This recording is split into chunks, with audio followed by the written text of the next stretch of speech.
My son disappeared for 6 years. No birthday calls, no Thanksgiving visits, nothing. Then one Tuesday morning, he walked into my office in Denver with a woman I'd never seen before. She called herself his wife. She slid a legal folder across my desk and said I had 72 hours to sign over 40% of Cole Engineering. I didn't panic. I made one phone call, and that call brought her entire world crashing down. Thanks for being here. Hit like, subscribe, and tell me in the comments where you're watching from. Take care of yourself out there. Quick note: this story is fictional, crafted to explore family betrayal and redemption. Any resemblance to real people is coincidental, but the lessons are real. Now, back to that Tuesday morning. I was 3 pages deep into the I-70 highway expansion bid when my office door swung open without a knock. $4.8 million. That's what this contract was worth. The kind of money that keeps Cole Engineering running for the next 2 years, pays 38 employees through a Colorado winter. And maybe, if the numbers held, funds the Thompson Creek Bridge project my wife Claire had dreamed about before the cancer took her.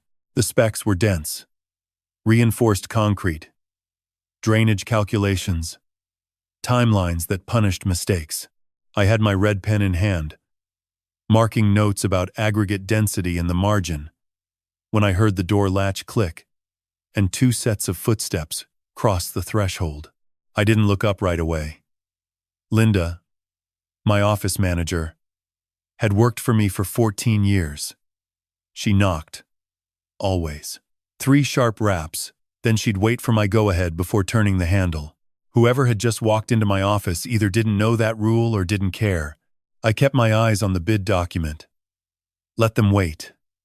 My finger traced the line item for subgrade preparation, but I wasn't reading anymore. I was listening. 2 people. One with a heavier step, work boots maybe, scuffing against the hardwood. The other lighter, deliberate. Heels clicking with purpose. "We need to talk." A man's voice. Low. Strained. Familiar in a way that made my gut clench before my brain caught up. I set the pen down slowly, lifted my head, and there he was. Nate. My son. 34 years old. Standing in my office for the first time in 6 years. He looked thinner than I remembered. Not gym thin. Stress thin. The kind that hollows out your cheeks and makes your collarbones jut through your shirt. His face was harder now. The boyish softness I used to see when he'd tag along to job sites as a kid completely gone. Replaced by sharp angles and shadows pooling under his eyes like bruises. He wore a gray Henley that hung loose on his frame and jeans that looked like they hadn't seen a washing machine in a week. His hair was longer than he'd ever kept it, curling behind his ears. His hands were shoved deep in his pockets, shoulders hunched forward like he was bracing for something. But it was his eyes that stopped me. Brown. Same shade as Claire's. The same eyes that used to light up when I'd let him hold the surveyor's level on a job site. Let him think he was helping me measure the world. Now, those eyes looked hollow. Exhausted. Maybe ashamed. I couldn't quite tell. Standing beside him was a woman I'd never seen before. Polished in a way that felt rehearsed. She had dark hair pulled into a low chignon, high cheekbones, and a navy blazer over a cream blouse that probably cost more than my steel-toed boots. Her posture was flawless. Chin lifted, shoulders squared, and when our eyes met, hers didn't waver. No nervousness. No apology for barging in. Just a cool, steady appraisal. Like she was walking a property before submitting a lowball offer. On my desk, next to the I-70 bid, sat a framed photograph of Claire. Taken on the Thompson Creek, overlook 3 years before she passed. She was laughing at something I'd said, wind catching her hair, the Rockies stretched out behind her like a promise. I glanced at it without meaning to. Then back at my son, Nate. I kept my voice flat. Even. I wasn't going to give him anything more than that. Not yet. He opened his mouth to speak. But she beat him to it. "Mr. Cole." Her voice was smooth. controlled. The kind of tone you'd use in a boardroom presentation, not a construction office that smelled like coffee and blueprint ink. I'm Adriana, Nate's wife. Wife. The word hit me sideways. I hadn't known. Hadn't been invited to any wedding. Hadn't gotten a phone call, a text, an email. Nothing. 6 years of silence. And now this. A wife I'd never met, standing in my office like she belonged there. I leaned back in my chair, folded my arms across my chest, felt the old leather creak beneath me. What do you want? Adriana stepped forward. Not Nate. Her. She rested her fingertips on the edge of my desk like she was claiming territory. Her nails were filed short, clean, professional. Everything about her was deliberate. Nate owes $420,000. Her voice didn't waver. The debt is escalating. Creditors are threatening legal action. His wages are being garnished. We're here because we need your help. I looked past her to my son. He wouldn't meet my eyes. He was staring at the floor, jaw clenched so tight I could see the muscles working beneath his skin. His hands were still buried in his pockets, and I could see the fabric trembling. Help. I repeated the word slowly. Let it sit between us like something sour. You haven't spoken to me in 6 years. You didn't call when I had my knee replaced. You didn't call on your mother's anniversary. Not once. And now you walk in here and ask for help. We're not asking. Adriana's tone shifted. Still calm, but colder now. Sharper, like a blade wrapped in silk. We're offering you a solution. You sign over 40% equity in coal engineering to Nate within 72 hours. In exchange, we manage the debt repayment ourselves. No cash out of your pocket. Just the stake. I felt my jaw tighten. My hands, resting on the arms of my chair, curled slowly into fists. 40%. She wanted 40% of the company Claire and I had started in 1983 with a pickup truck, a surveyor's transit, and a $12,000 loan from her father. The company I'd bled into for 4 decades. Missed anniversaries for. Worked 20-hour days in the Colorado cold for. The company that built bridges and highways across 3 states. 72 hours. That's the timeline. Adriana continued. After that, the creditors move forward and things get complicated. For Nate. For you. For your company's reputation. Is that a threat? It's a reality, Mr. Cole. I stared at her. Then at Nate. He still wouldn't look up. His shoulders were hunched, so far forward, he looked like he was trying to disappear into himself. I could see a vein pulsing at his temple. Whatever was happening inside him, it was eating him alive. But he wasn't speaking. She was doing all the talking, and he was letting her. I took a slow breath, let it fill my chest. Held it. Released. Here's what's going to happen. My voice came out quieter than I expected, but harder. You're going to leave my office. Right now. Monday morning, 9 o'clock. You come back. We'll talk. Talk. Not negotiate. You don't walk into my place of business after 6 years of silence and make demands. You want my time. You earn it. Like adults. Adriana opened her mouth. I cut her off. That's the offer. Take it or leave it. Silence. 5 seconds that stretched into something longer. Adriana's eyes stayed locked on mine, searching for weakness, for hesitation, for any crack she could wedge herself into. I didn't give her one. I'd stared down county commissioners, union reps, and subcontractors who tried to short me on materials. This woman, whoever she was, wasn't going to rattle me in my own office. Finally, she straightened, smoothed the front of her blazer with one hand. A small, precise gesture. Fine. Monday, 9 a.m. She turned on her heel and walked toward the door. Nate hesitated. He looked at me for the first time since he'd walked in, and I saw something flash across his face. Desperation, maybe. Or regret. Something that looked like the boy who used to fall asleep in my truck on the way home from job sites. Then it was gone. He followed her out. The door clicked shut. I stood there alone in my office. The hum of the HVAC system. The distant rumble of a concrete truck backing up in the yard 3 stories below. The smell of coffee going cold in my mug. Everything exactly the same as 5 minutes ago. Except nothing was the same at all. My hands were shaking. I pressed them flat against the desk. Felt the cool wood grain under my palms. Forced myself to breathe. 40%. 4.8 million in active bids. 38 employees counting on their next paycheck. Claire's Thompson Creek Bridge project, still waiting in a folder in my bottom drawer. And my son, who I hadn't seen in 6 years, standing in my office looking like a ghost of himself while a woman I'd never met made demands with the confidence of someone who'd done this before. That thought stopped me. The confidence of someone who'd done this before. I looked at my phone on the desk. The screen was dark. No missed calls, no messages.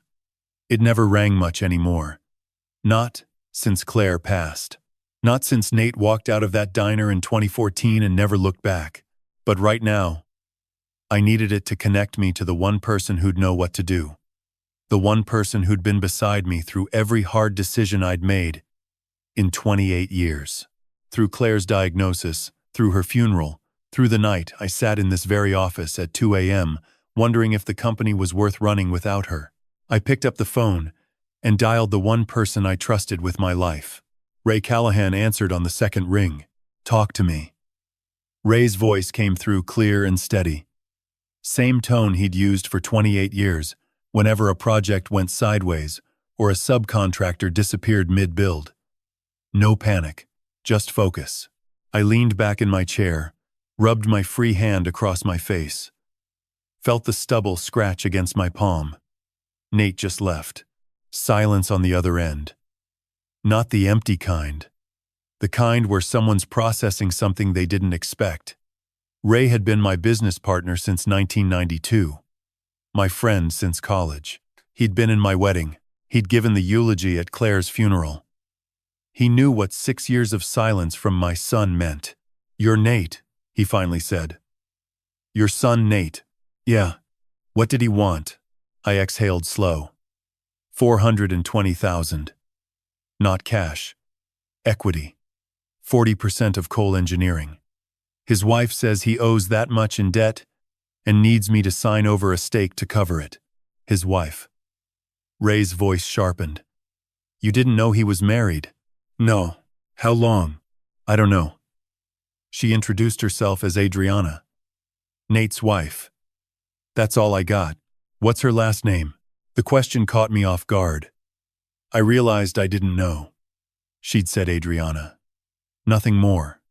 I'd been too focused on my son standing in my office after 6 years to think about asking.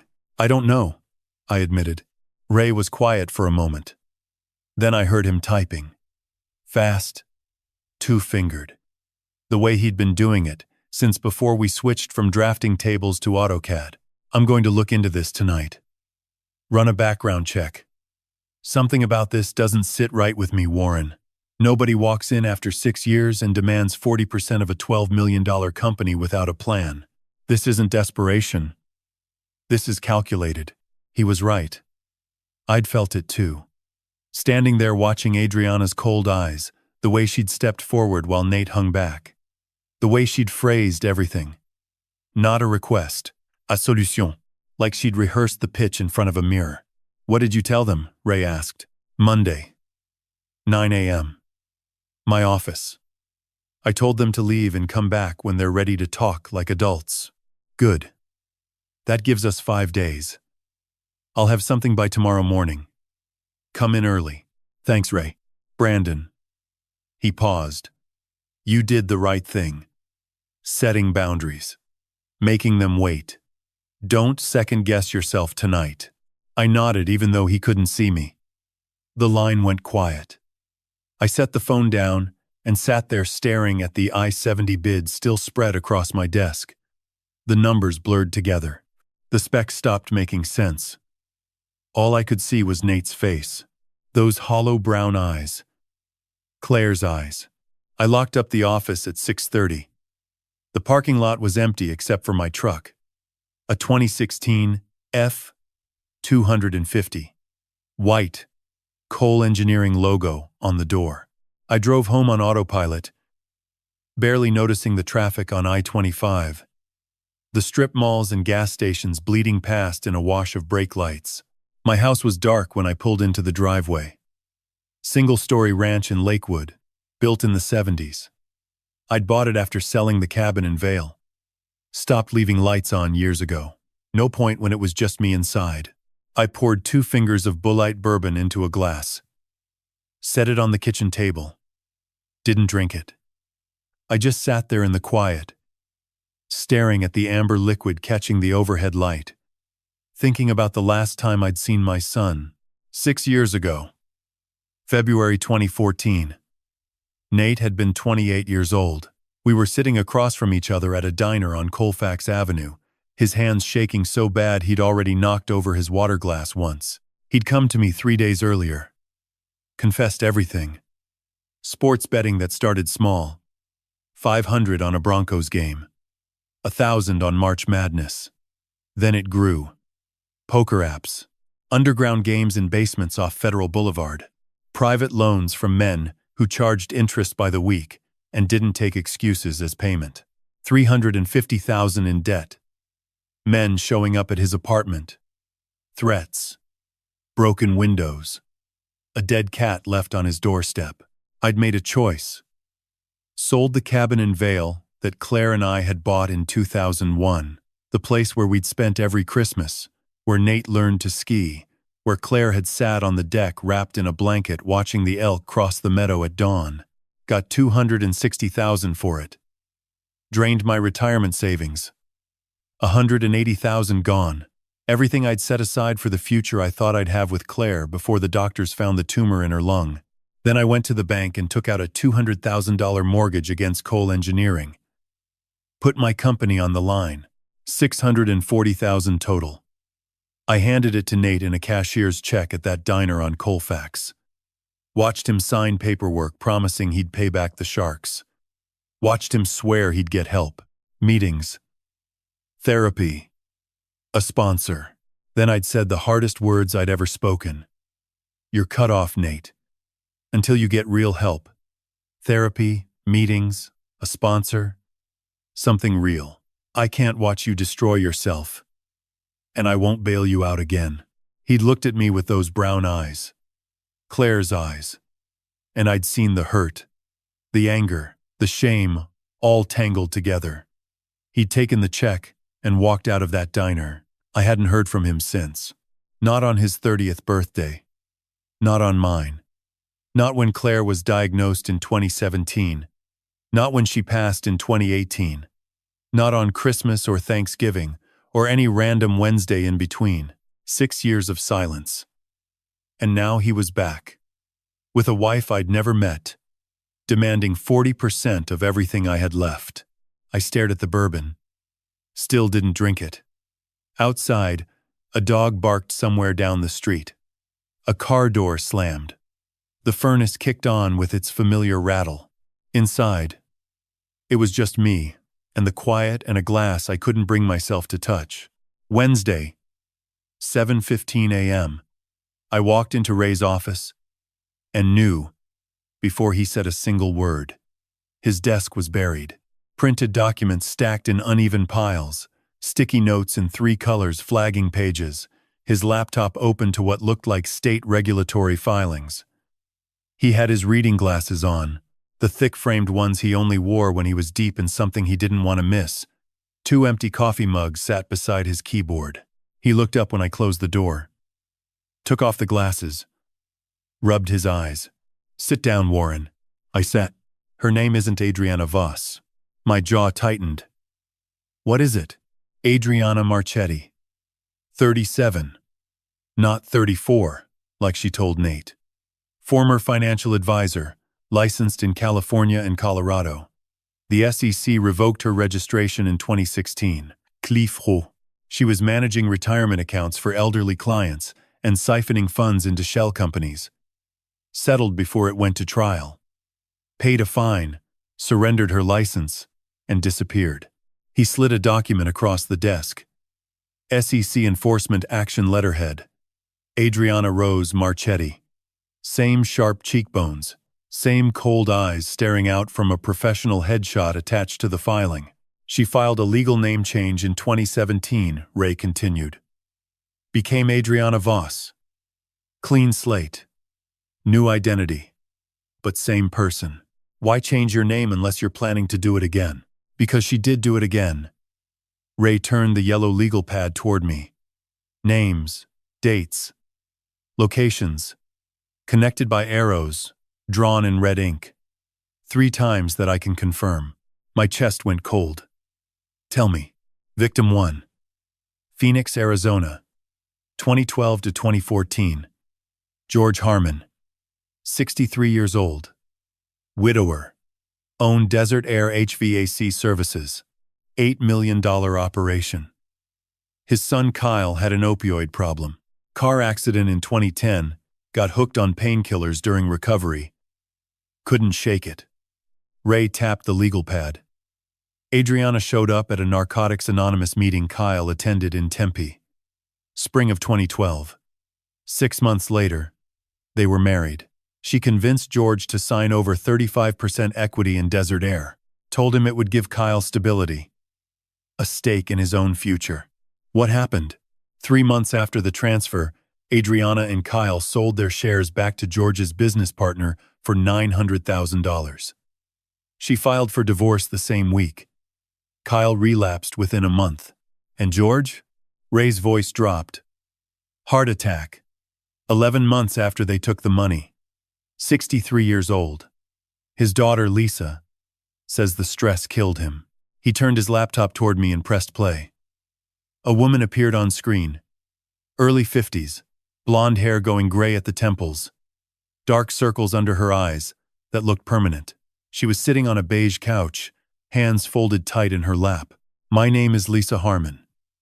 In 2012, Adriana Marchetti targeted my brother Kyle when he was at his most vulnerable. Fresh out of his second rehab, trying to stay clean after the accident, she went to his NA meetings, made him feel understood, made him feel like someone finally saw him. Lisa's voice wavered. She pressed her lips together, steadied herself. 6 months later, they were married. She convinced my father to hand over 35% of our family business. Told him it was for Kyle's future, that it would give him purpose. My father trusted her because Kyle seemed happier than he'd been in years. He didn't see what she was doing. Her hands tightened in her lap until the knuckles went white. 3 months later, she took $900,000 and disappeared. Kyle relapsed. My father. She paused, swallowed. My father had a heart attack 11 months later, 63 years old. The doctor said stress-related. I say she killed him. Maybe not with her hands, but she killed him. The video froze on Lisa's face. Eyes wet, but refusing to fall. I stared at the screen. Felt something cold and heavy settling into my bones. You said 3 times. I said quietly. Victim 2. Ray flipped to the next page. Salt Lake City, Utah. 2015 to 2017. Richard Tanaka. 65 years old. Widower. Ran Mountain West Logistics. $9 million company. Son James had a gambling problem. Sports betting. Same as Nate. Same pattern? Identical. Adriana attended Gamblers Anonymous meetings in the Sugar House neighborhood. Met James in the spring of 2015. Married within 5 months. This time, she told Richard she was pregnant.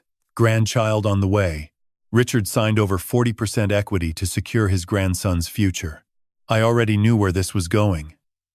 The pregnancy never existed. She claimed miscarriage at 14 weeks. Filed for divorce 2 months later.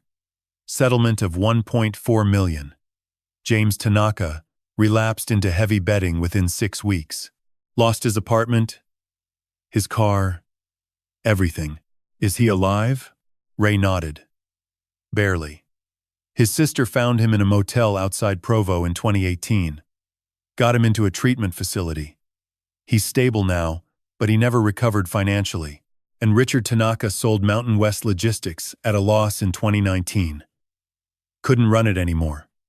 Said it reminded him of everything he'd lost. I leaned back in my chair, pressed both hands flat on the armrests, felt the grain of the wood under my fingers, grounding myself.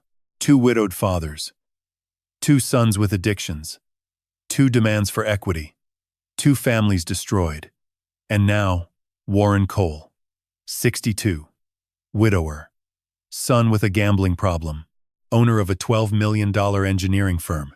I'm victim number 3, I said. And she's been planning this for years. Ray met my eyes across the desk.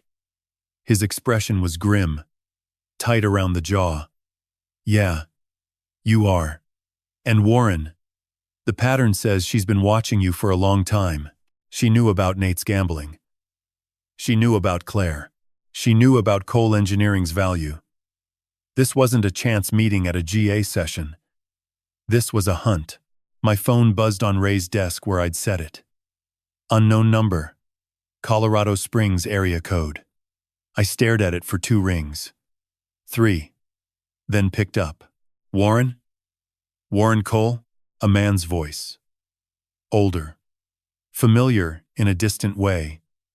Like a song you haven't heard in decades, but still know the melody.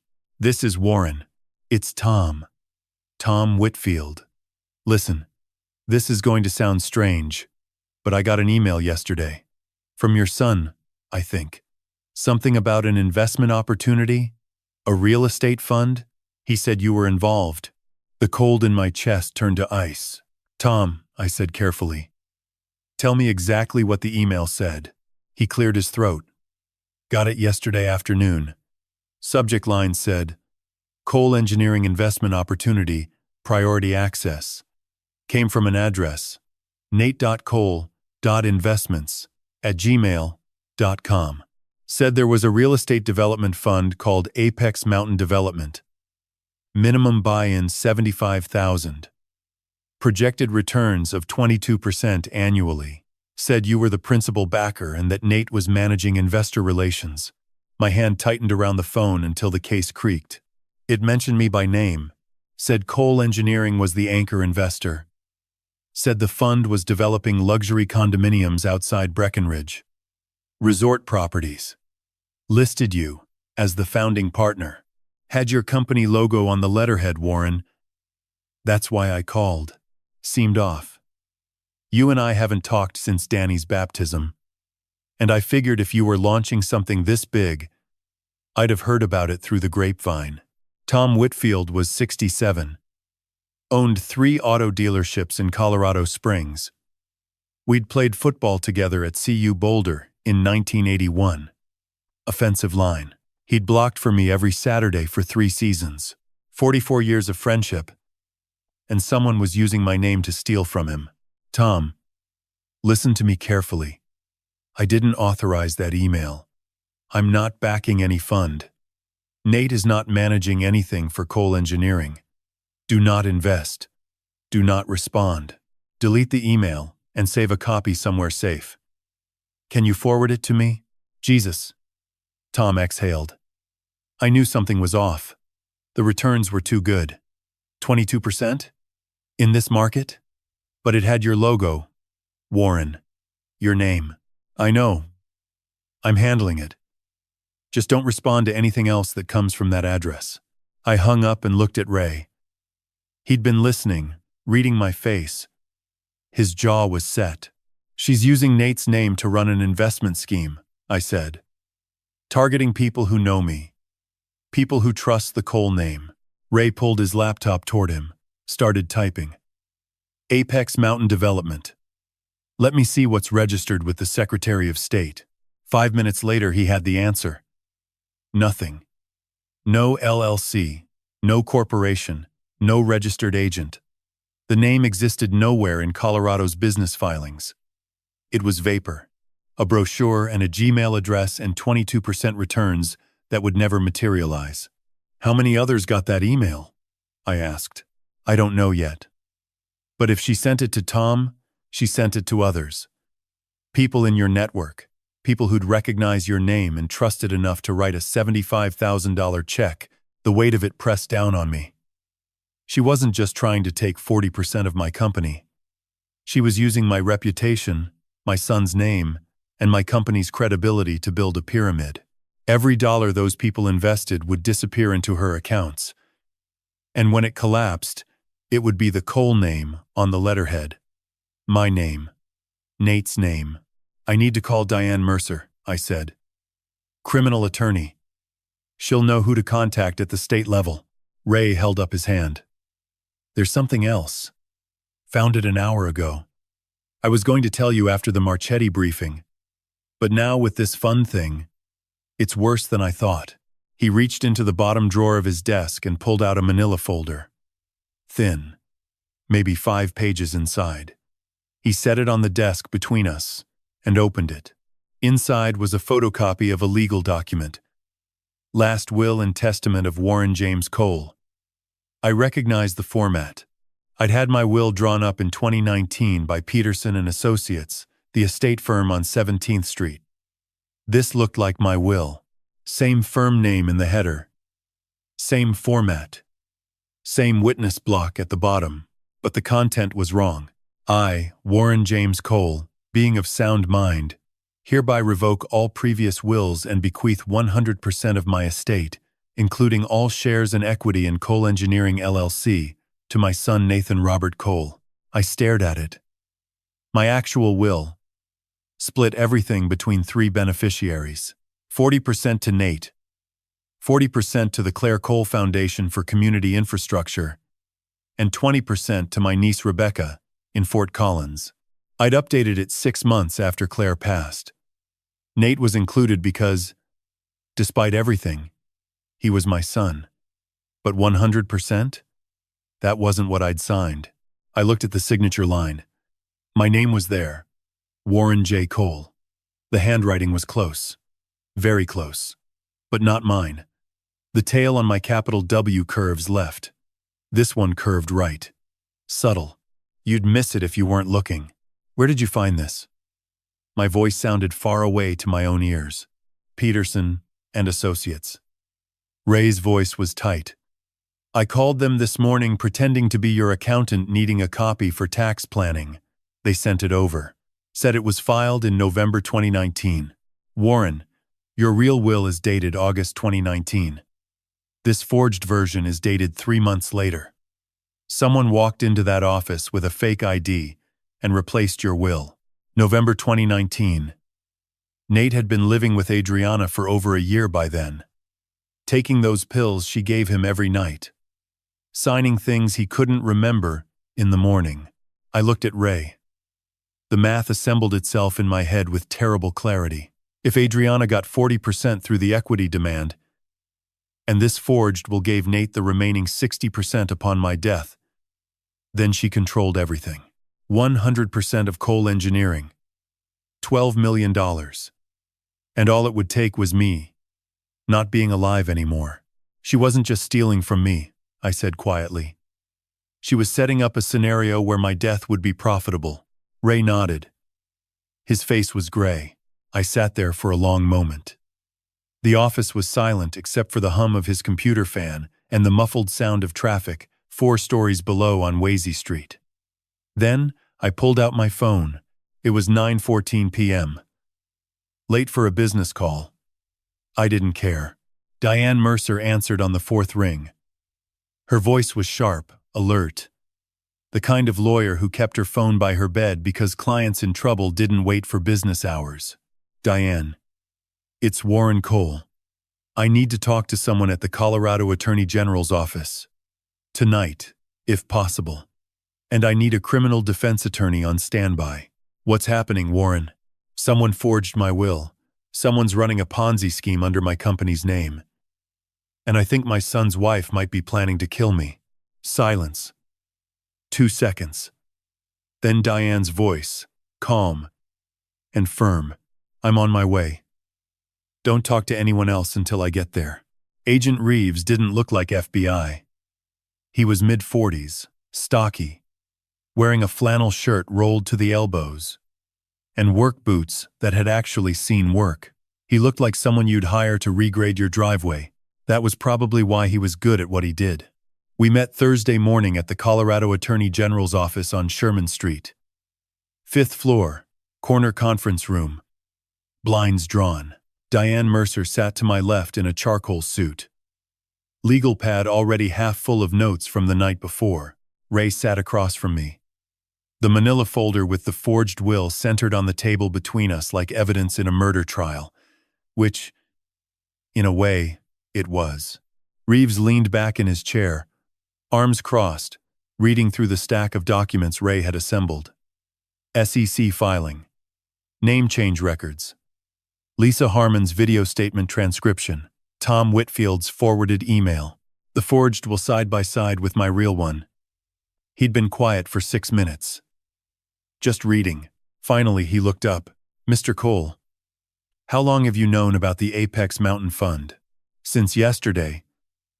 My friend Tom Whitfield received the solicitation email Tuesday. Called me Wednesday morning. Reeves nodded slowly.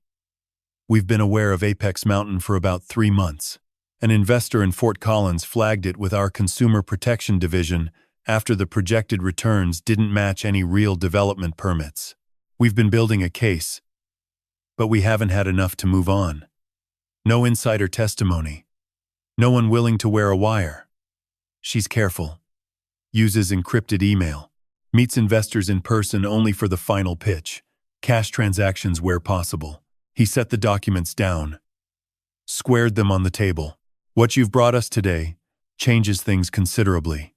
The SEC history, the pattern across states, the forged will. He tapped the will with one finger. This is attempted fraud at minimum. Combined with the name change, the equity demand, the fake investment fund, we're looking at racketeering charges. Federal level. Diane spoke. What do you need from my client? Reeves looked at me directly. His eyes were steady, not unkind, but serious in a way that told me he understood exactly what he was asking. The next Apex Mountain investor meeting is scheduled for 2 weeks from today. Four Seasons Hotel, downtown Denver. She's expecting 12 attendees, high net worth individuals. Most of them in Mr. Cole's age range, business owners, retirees with significant portfolios. If we could place someone inside that room with a recording device, someone she trusts enough to pitch to openly, we'd have everything we need to make arrests that day. He paused. Mr. Cole, you're in a unique position. She used your name and your company's reputation to build credibility for this fund. If you walked into that meeting as a potential investor, she wouldn't question it. She'd see it as validation, as proof that her scheme is working. You want me to wear a wire? I said. I'm asking if you'd be willing to. Reeves kept his voice level. I won't sugarcoat the risk. This woman forged your will. That means she's thought about the financial value of your death. If she discovers you're cooperating with law enforcement before we can make the arrest, there could be consequences. The room was quiet. I could hear the hum of the ventilation system, the faint sound of a phone ringing somewhere down the hallway. Diane touched my arm. Warren, you don't have to do this. We have enough evidence for charges on the equity demand alone. The forged will. The SEC history. We can let the professionals handle the investment fund investigation separately. I looked at her. Then at Ray. Then back at Reeves. How many people are in that room in 2 weeks? I asked. 12 confirmed. Reeves said. Based on the email list we've obtained, their combined intended investment totals approximately $900,000. 900,000. 12 families. 12 people who trusted the Cole name enough to write checks that would evaporate into Adriana Marchetti's accounts. People like Tom Whitfield. People who'd worked their whole lives for what they had. I'll do it, I said. Diane started to object. I raised my hand. She's using my name to rob people. My company's name. My son's name. I'm not going to sit in this chair and let that happen when I can stop it. I looked at Reeves. What do I need to do? Reeves pulled a small case from beneath the table. Opened it. Inside, nestled in gray foam, was a device no bigger than a shirt button. Matte black. Almost invisible. This is a body-worn transmitter. Range of 300 meters. Our team will be in a vehicle in the hotel parking structure, monitoring in real time. The moment we have enough recorded evidence of the solicitation, I'll give the signal and we move in. He closed the case. But first, Monday. Your meeting with your son and Miss Voss. That's separate. That's yours. Colorado is a one-party consent state. You can record that conversation on your own device without informing them. Whatever happens in that room, whatever she says, it's admissible. Diane pulled a folder from her briefcase. Slid it toward me. I've drafted 3 documents for Monday. A secured promissory note. A divorce petition, pre-filed with the county clerk, pending Nate's signature. And an emergency motion to freeze all jointly held assets between Nate and Adriana pending investigation. I looked at the stack. Legal weapons. Assembled in less than 24 hours. One more thing, I said. I need to delay her. Buy time, until Monday, without making her suspicious. Reeves nodded. Call her tomorrow. Tell her you're reviewing the equity transfer with your accountant and need until Monday to finalize the paperwork. It's a reasonable request. She'll accept because it validates her timeline. She thinks you're caving. I'll call her in the morning, I said. That afternoon, Friday, I called Adriana from my truck in the coal engineering parking lot. Kept my voice measured. Tired. The sound of a man who'd spent 2 days wrestling with a decision and was leaning towards surrender. I've been thinking about your proposal. I need my accountant to review the equity structure. Monday morning. I'll have an answer for you. Her voice came back smooth. Pleased. Monday works. 9 a.m. As agreed. I hung up. Sat there in the cab of my truck as the sun dropped behind the front range, painting the sky in bands of orange and violet above the snow-capped peaks. The Rockies stood where they always stood. Immovable. Patient. Older than any problem I'd ever face. I had 2 days. 2 days to prepare for Monday. Then 2 weeks after that, to take her down for good. I drove home in the dark. The wire case sat on my Nita. Hail Bonita. Nita. Nita. Nita. Nita. Not peace. Small and heavy with purpose. And for the first time in 6 years, I felt something close to resolve settling into my chest. Not peace. Not yet. But direction. Before I tell you what happened Monday morning, you need to understand something. When I told Nate we were done in 2014, I lied. Not about the boundary. That was real. I meant every word about not bailing him out again. About needing him to get help on his own terms, find his own footing, earn his own ground. But the part about walking away, about cutting the cord completely, that was the lie. Because the week after Nate left that diner on Colfax with $640,000 of my dollars and a promise I didn't believe he'd keep, I made a phone call. Carlos Medina. Medina Landscaping. He'd been a subcontractor on 6 coal engineering projects over the years. Good man. Ran a tight crew. Paid fair. Showed up when he said he would. Carlos, I need a favor. My son needs work. Steady work. Something with structure, and early mornings, and a boss who won't let him coast. $18 an hour. I'll send you $500 a month to cover the subsidy if he's more trouble than he's worth. Carlos didn't ask questions.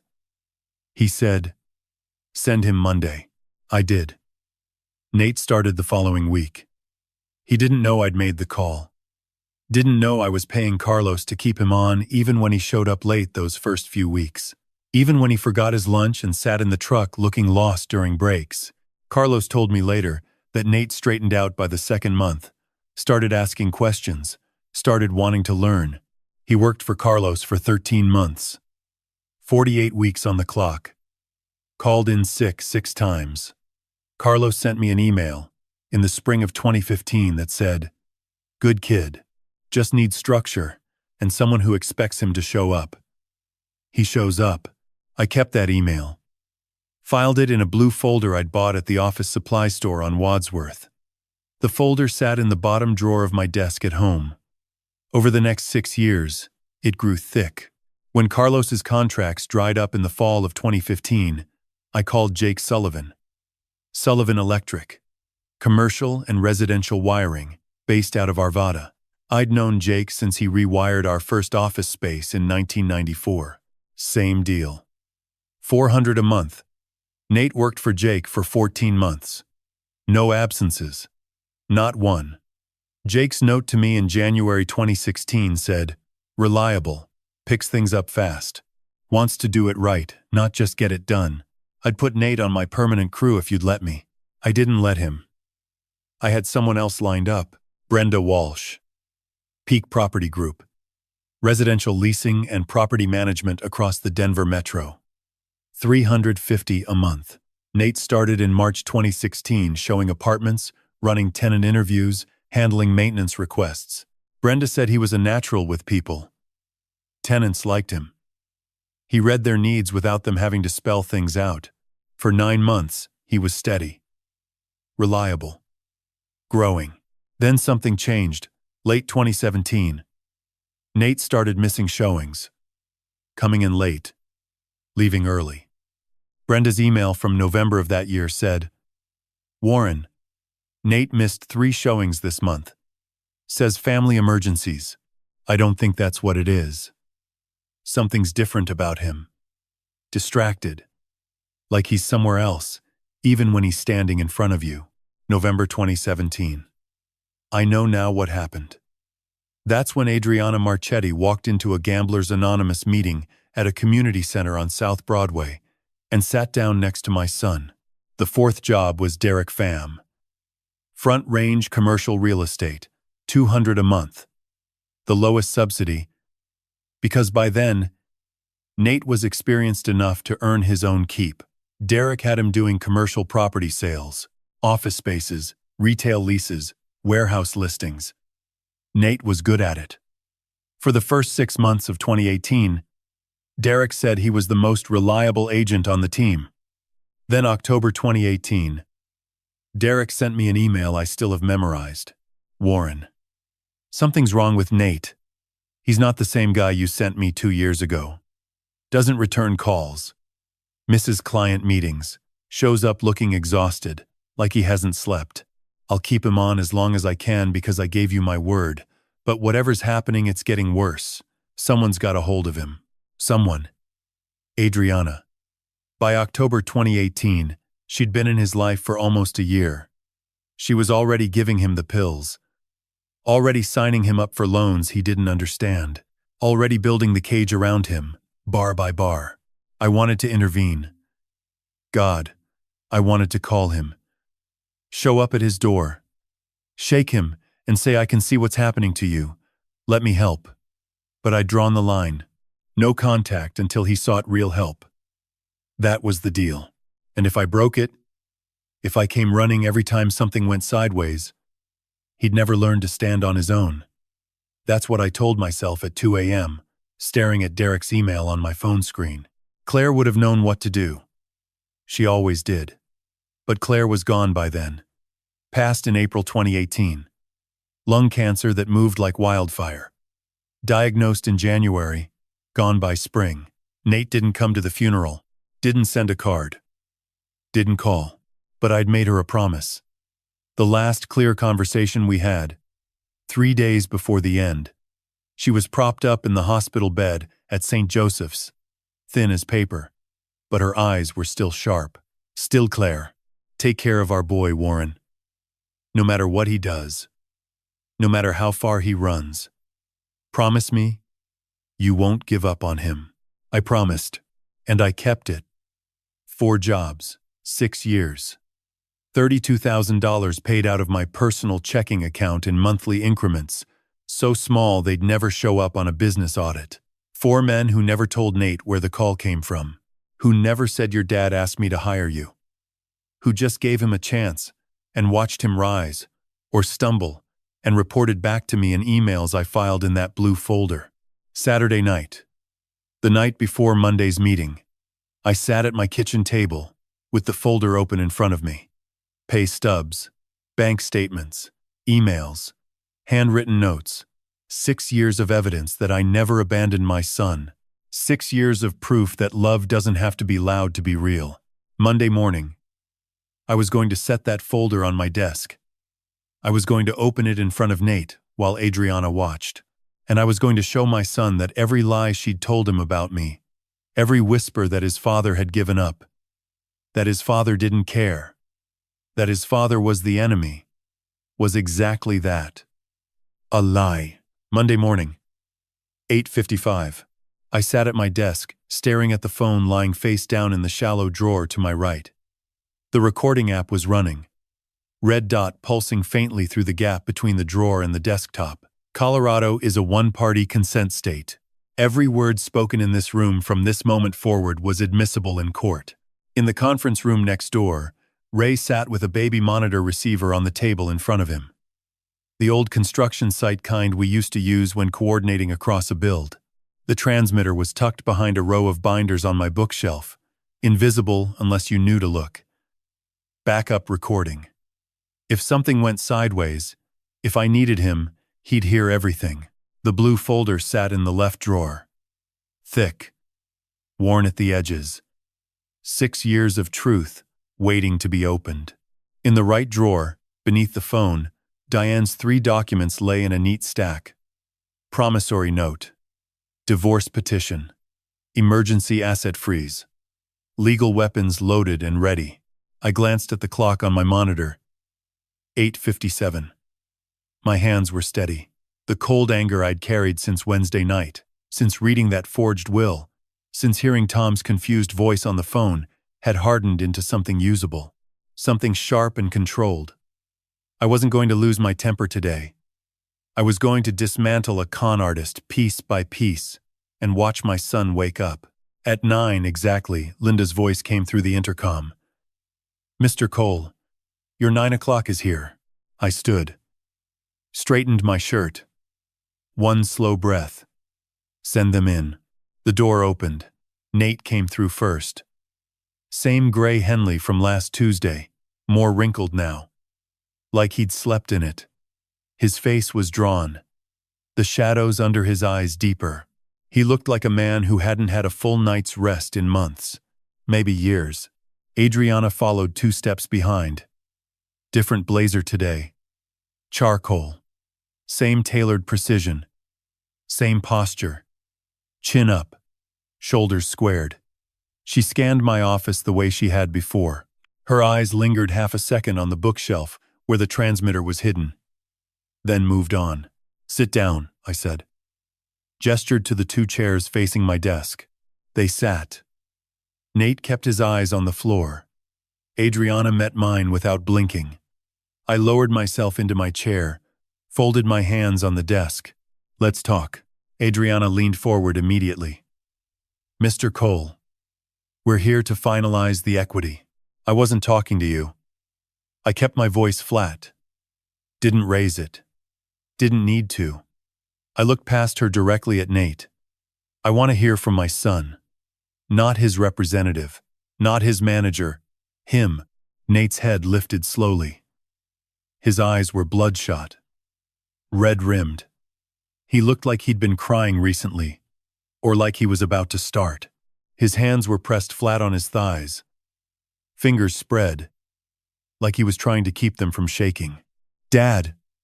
The word came out cracked. Rough. He cleared his throat. "I owe $420,000. $200,000 to Front Range Capital. That's a collections agency. They bought my original loans. $150 in credit cards. $70,000 in personal loans from a guy named Marco. Marco. The name I'd been waiting to hear. The loan shark Adriana had introduced him to, deliberately, according to the pattern Ray had uncovered. I kept my face neutral. didn't react. How did you meet Adriana? I asked. Nate glanced sideways at her. A quick look, almost reflexive, like checking for permission. Then back to me. Gamblers Anonymous. Spring of 2018. I was trying to get help, going to meetings at the community center on South Broadway. She was there too. Said she understood what I was going through, that her brother had dealt with the same thing. She didn't judge me. She just listened. She understood, I repeated. Yeah. She. Nate hesitated. She made me feel like I wasn't broken, like someone finally saw me without the shame. I shifted my gaze to Adriana. She was watching me carefully. Expression smooth, unreadable, controlled. What's your full legal name? I asked her directly. A pause. Just a fraction of a second too long. The kind of hesitation that wouldn't register for most people but screamed to someone who'd spent 40 years reading contractors and clients across negotiating tables. Adriana Voss. That's not relevant to your full legal name, I repeated. Slower.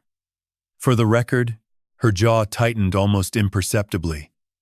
A micro movement at the corner of her mouth. Voss. Adriana Marie Voss. Meidename. I picked up the pen on my desk, wrote slowly on the legal pad in front of me, spoke each word aloud as I wrote. Adriana. Marie. Voss. I paused, set the pen down, looked up at her. Maiden name. Unknown. Her eyes flickered. The slightest tension across her shoulders. She was calculating. I could almost see the gears turning behind that polished mask. Deciding what I knew, what I was doing, whether this was a bluff. I let the silence hold for 3 full seconds. Then I turned back to Nate. Son, I said quietly. Before we talk about money, before we talk about equity or debt or any of it, I need to show you something. Something I should have shown you a long time ago. I reached down, opened the left drawer, and pulled out the blue folder. I set it on the desk between us. Thick, worn, 6 years heavy. These are records I've kept since 2014. Things I never told you. Things I should have. Nate stared at the folder. His hands stayed flat on his thighs. He didn't reach for it. Adriana's eyes narrowed. Just slightly. The first visible crack. Open it, I said. Nate's hand moved slowly toward the folder. His fingers trembled as they touched the worn blue edge. He pulled it closer, hesitated for a moment like it might burn him, then flipped it open. Inside were documents. Dozens of them, organized with colored tabs. Yellow, green, blue, pink. Pay stubs clipped together. Bank statements with lines highlighted in red. Printed emails. Handwritten notes on coal engineering letterhead. He lifted the first page. A pay stub. Medina Landscaping. April 2014. His name in the employee field. $18 per hour. He looked up at me. Confusion spreading across his face like water finding cracks in concrete. I leaned forward. Rested my forearms on the desk. After I paid off your debts in 2014. After I gave you that $640,000 and told you we were done. I lied. Nate blinked. What? I told you I was cutting you off. That you were on your own until you got help. That was true in the way I meant it. I wasn't going to hand you cash again. I wasn't going to write another check to another loan shark. But I couldn't just walk away. I reached across, separated the documents into 4 stacks. Spread them in front of him like evidence at a trial. The week after you left that diner, I called Carlos Medina, asked him to hire you. $18 an hour. Basic labor. I paid him $500 a month so he could keep you on payroll even when you made mistakes. You worked for him 13 months. He told me you were good with your hands. Said you just needed someone to expect you to show up. And you did, Nate. You showed up. I moved to the second stack. Jake Sullivan. Sullivan Electric. $400 a month. You did 14 months of commercial wiring work. Never missed a single day. Jake said you were the most reliable guy on his crew. Third stack. Brenda Walsh. Peak Property Group. $350 a month. Leasing agent. You showed apartments, handled tenants, ran property tours. 9 months of solid work. Then late 2017 you started missing showings. I paused. Let the next part land. That's right around the time you two met. Isn't it? I didn't look at Adriana when I said it. I didn't need to. I could feel her tension from across the desk. A shift in the air, like the temperature dropping before a storm. Fourth stack. Derek Pham. Front Range Commercial Real Estate. $200 a month. 2 years. You were his best agent for the first 6 months of 2018. Then everything changed. Derek sent me an email in October of that year. I pulled the printout from the stack. Read it aloud. My voice steady. Warren. Something's wrong with Nate. He's not the same guy. Doesn't return calls. Misses meetings. Shows up exhausted. Someone's got a hold of him. I set the email down. Looked at my son. 6 years. 4 jobs. $32,000. I paid these men to give you a chance. To give you work. To keep you standing. And every single one of them said the same thing. You were good, Nate. Reliable. Growing. Until late 2017. Until she walked into your life. Nate's eyes were wet. His jaw was working. But no words came. His hands gripped the edges of the folder so hard his knuckles were white. I never abandoned you, I said. My voice was rougher now. The control slipping just enough to let him hear what was underneath. I was angry. I'm still angry about some of the choices you made, but I never stopped trying to help you. I never stopped watching over you. Your mother made me promise. This is manipulation, Robert. Adriana's voice cut in. Sharp. Controlled. But faster than before. Less measured. He's trying to make you feel guilty. He's rewriting history to control the narrative. Paying people to spy on you. Reporting back. That's not love, Robert. That's surveillance. Nate flinched. His eyes moved between us. Confused. Torn. I could see the war happening behind his face. 6 years of Adriana's version of reality crashing against the physical evidence in his hands. I didn't look at her. Kept my eyes on my son. Her name isn't Adriana Voss, I said quietly. It's Adriana Marchetti. She was a financial advisor. The SEC revoked her license in 2016 for stealing from elderly clients. She changed her name in 2017. And she's done this before. Nate's breathing went shallow. His eyes snapped to Adriana. Her face was stone. But I saw it. The mask shifting. The edges pulling tight. I turned my laptop toward him. The screen showed 2 video files, thumbnails frozen on 2 women's faces. Watch these. 3 minutes each. Then decide who's lying to you. I pressed play. Lisa Harmon appeared on screen. 50s. Tired eyes. Living room background. My name is Lisa Harmon. In 2012, Adriana Marchetti targeted my brother Kyle at a Narcotics Anonymous meeting in Tempe, Arizona. He was 26. Fresh out of rehab. She married him in 6 months. Convinced my father to sign over 35% of our family business. Lisa's voice cracked. My father had a heart attack 11 months later. 63 years old. She took $900,000 and destroyed my family. I clicked the second video. Different room. Darker. A man in his early 40s, gaunt face, speaking into the camera with the hollow steadiness of someone who'd spent years in recovery.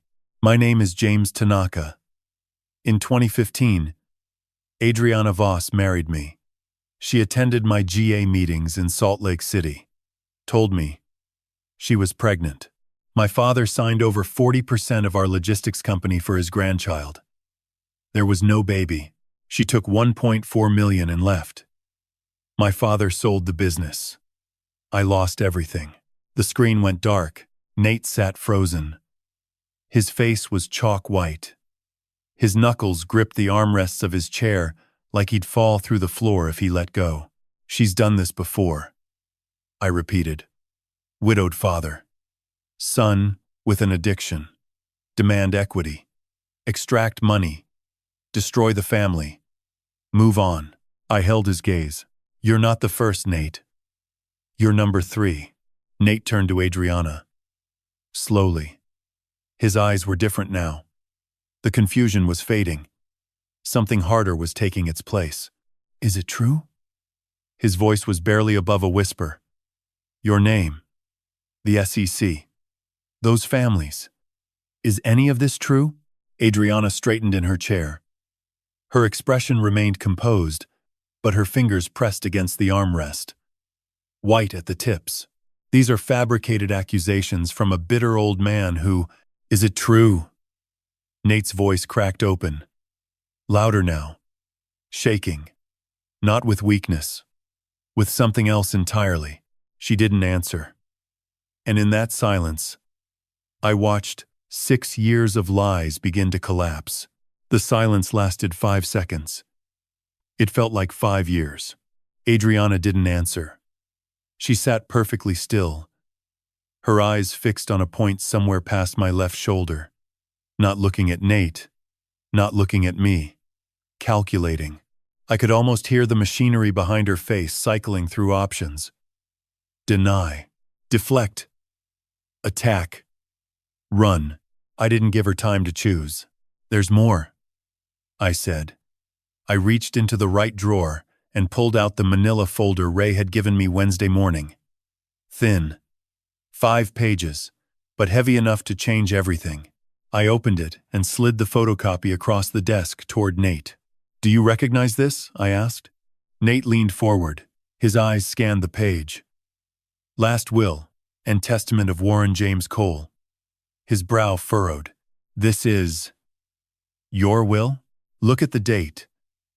November 2019. Look at what it says. His eyes moved down the page. I watched them widen as he found the key line. 100%, he read aloud. His voice was barely there. All shares and equity in Cole Engineering LLC to Nathan Robert Cole. He looked up at me. Dad, I didn't. I never asked you to. I know you didn't. That's not my will, Nate. My real will is dated August 2019. It splits everything 3 ways. You, the Claire Cole Foundation, and your cousin Rebecca. Someone walked into my estate attorney's office with a forged signature and replaced it. I pointed to the signature line. The capital W. The tail that curved the wrong direction. That's not my handwriting. Someone filed this document 3 months after you started living with her. While you were taking sleep medication every night. While you were signing things you couldn't remember in the morning. Nate stared at the will. Then slowly, his gaze shifted to Adriana. His face had gone gray. The color of concrete dust. If I have 40% equity, he said slowly, working through the logic. And this will gives me 100% when I die, I finished for him. She'd control everything. $12 million. The company, the projects, the employees, all of it. The room was silent. I let those words sit. Let them sink into my son like water into dry ground. Then I pulled Diane's documents from beneath the manila folder. 3 separate stacks, each flagged with a yellow tab. Behind me, the conference room door opened. Ray stepped through, coffee mug in hand, and took position near the bookshelf, casual. But his eyes were sharp, locked on Adriana. I slid the first document toward Nate. This is a debt purchase agreement. I bought your $200,000 debt from Front Range Capital this weekend. Paid $110,000. Cash. As of right now, you don't owe them anything. You owe me. Nate blinked. His mouth opened, but nothing came out. I tapped the second document. This is a secured promissory note. $2,500 a month. 3% interest. 5-year term. You make every payment on time. I forgive the interest at the end and reduce the principal by 20%. These are terms you can actually meet, Nate, without selling your soul. And the third document. I slid it across last. Heavier. More pages. This is a petition for divorce. Filed on your behalf, citing fraud, misrepresentation, and coercion in the inducement of marriage. Attached is an emergency motion to freeze all jointly held assets pending investigation. It's pre-filed with the county clerk. Your signature is all it needs. Nate stared at the 3 documents spread before him. Promissory note. Divorce petition. Asset freeze. 3 paths out of the cage she'd built around him. Adriana spoke. Her voice was different now. Softer. The professional mask had shifted into something else. Something that sounded almost like tenderness. Nate, honey. Listen to me. He's doing exactly what he's always done. Controlling you. Making decisions for you. Telling you what to think. We're a team. We can fight this together. We can. You told me he sabotaged my jobs. Nate's voice was quiet. Hoarse. But it landed like a hammer on glass. Adriana stopped. You told me he called my bosses, Nate continued. His hands were flat on the desk now. Pressing down. Steadying himself. You told me he got me fired from every job I ever had. That he was punishing me. Controlling me from a distance. Destroying my chances so I'd have to come crawling back. He lifted Derek Pham's email from the folder. Held it up. He was paying them to keep me. To protect me. For 6 years. While I thought he hated me. While you were telling me he was the enemy. Nate's eyes were wet, but his voice was getting stronger. Building like a structure. Finding its foundation. Adriana opened her mouth again. He's manipulating your emotions right now. He staged all of this, too. My name is Nate. His voice cut through hers. Not loud, but absolute. Final. And you've been controlling me for 2 years. The pills, the loans.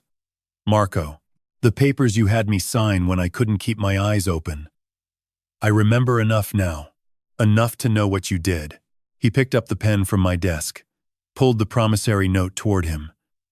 Read it slowly, carefully. Then signed his name at the bottom. Neat. Deliberate. Then he pulled the divorce petition. Flipped through the pages. Found the signature line. Looked at Adriana one last time. She stared back. Her mask was cracking now. Not completely shattered, but fractured. Lines running through the composure, like stress fractures in a load-bearing wall. Nate signed. Set the pen down. Pushed both documents toward me. Didn't say a word. I turned to Adriana. You have 2 choices. You leave this office, right now. Quietly.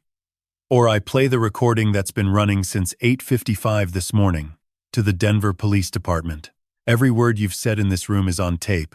Combined with the forged will, the SEC history, and the Colorado Attorney General's open investigation into Apex Mountain development, you're looking at decades. I kept my voice level. Professional. The way you deliver a final punch list to a contractor who's failed inspection. Your call. Adriana stood. Slowly. Smoothed her blazer. With that same precise gesture from last Tuesday. She picked up her purse from beside the chair. Slung it over her shoulder. Walked to the door without looking at Nate. Without looking at me. Without looking at Ray. She stopped with her hand on the handle. Turned back. Her eyes found Nate. You're making a mistake. Nate held her gaze. His voice was raw but steady. No. I made the mistake 2 years ago. This is me fixing it. She held his stare for 3 seconds. Then she opened the door and walked out. The latch clicked shut behind her. The room was silent. Just the hum of the HVAC and the faint sound of a truck engine turning over in the yard below. Nate sat motionless. His hands rested flat on the desk. His shoulders began to shake. Then, the tears came. Not quiet ones. Deep ones. 6 years deep. The kind that had been building since the day he walked out of that diner on Colfax and never looked back. I stood. Walked around the desk. Sat in the chair Adriana had just left. And I put my hand on my son's shoulder. He leaned into it. Just slightly. Just enough. But I knew this wasn't over. In 2 weeks, I'd be sitting in a conference room at the Four Seasons, a wire taped to my chest, watching Adriana pitch her fake fund to 12 people who trusted my name. And she wouldn't know I was the one bringing it all down. Nate moved in that night. I heard his truck pull into the driveway around 7:30. The engine cut off. A door slammed. I was sitting at the kitchen table with a cup of coffee I hadn't touched, still replaying the way his shoulders had shaken in my office. The way 6 years of poison had come pouring out in that one moment. When I opened the front door, he was standing on the porch. A canvas duffel bag hung from one shoulder, and a cardboard box sat at his feet. That was it.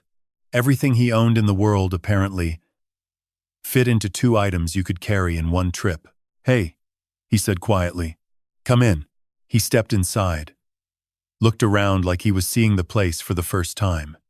Which, in a way, he was.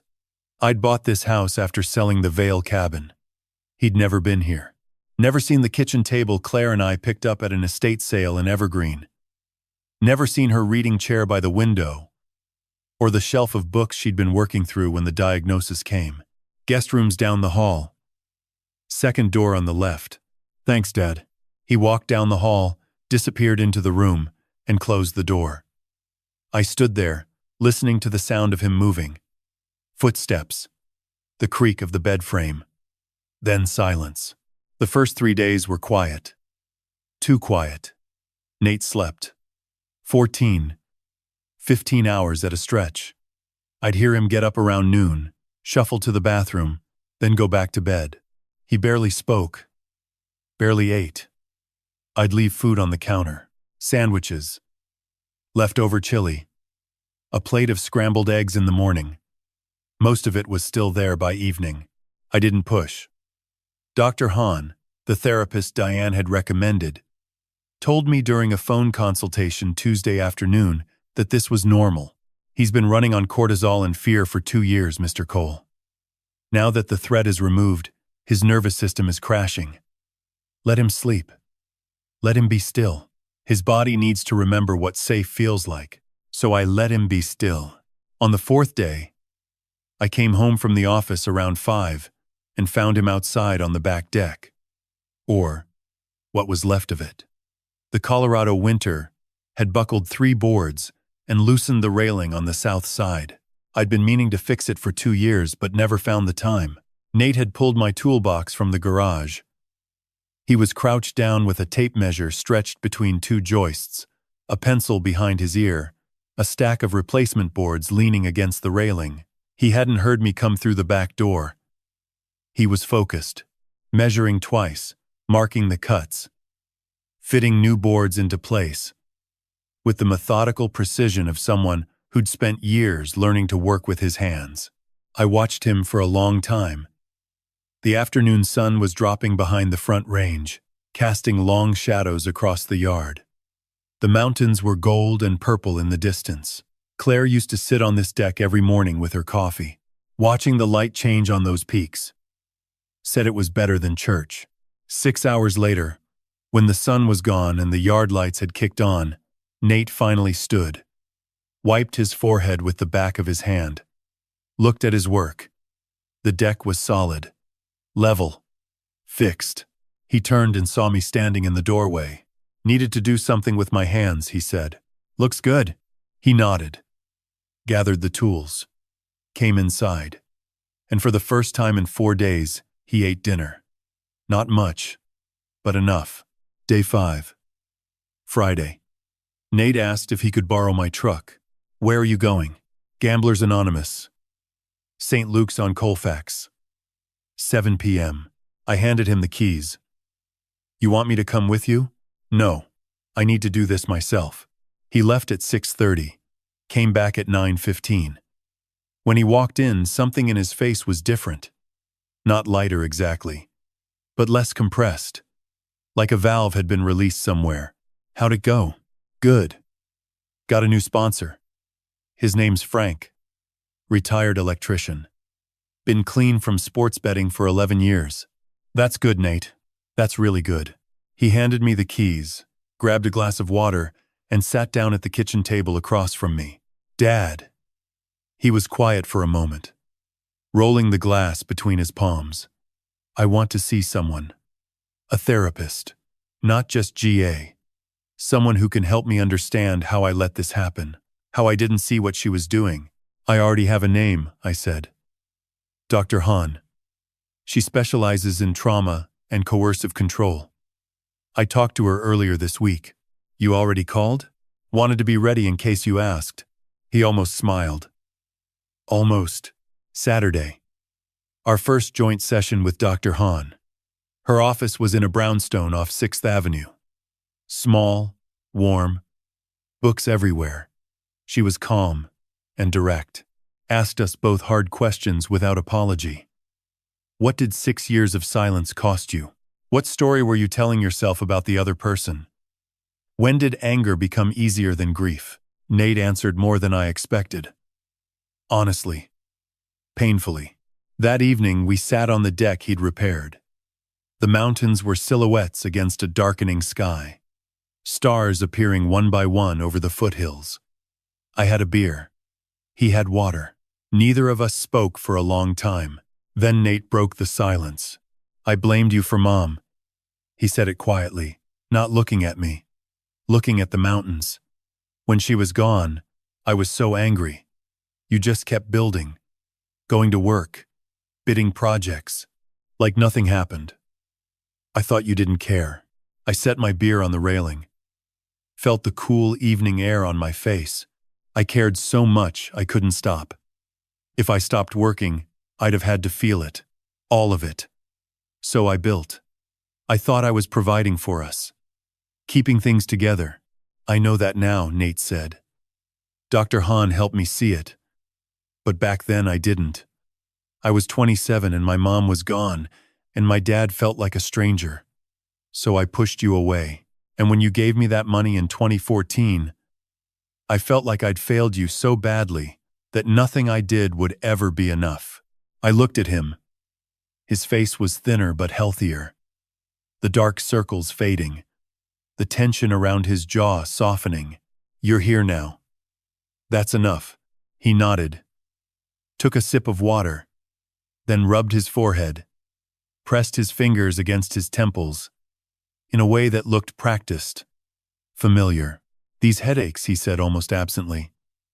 They're getting better, actually. Not as bad as they were. How long have you had them? Past year. Maybe longer.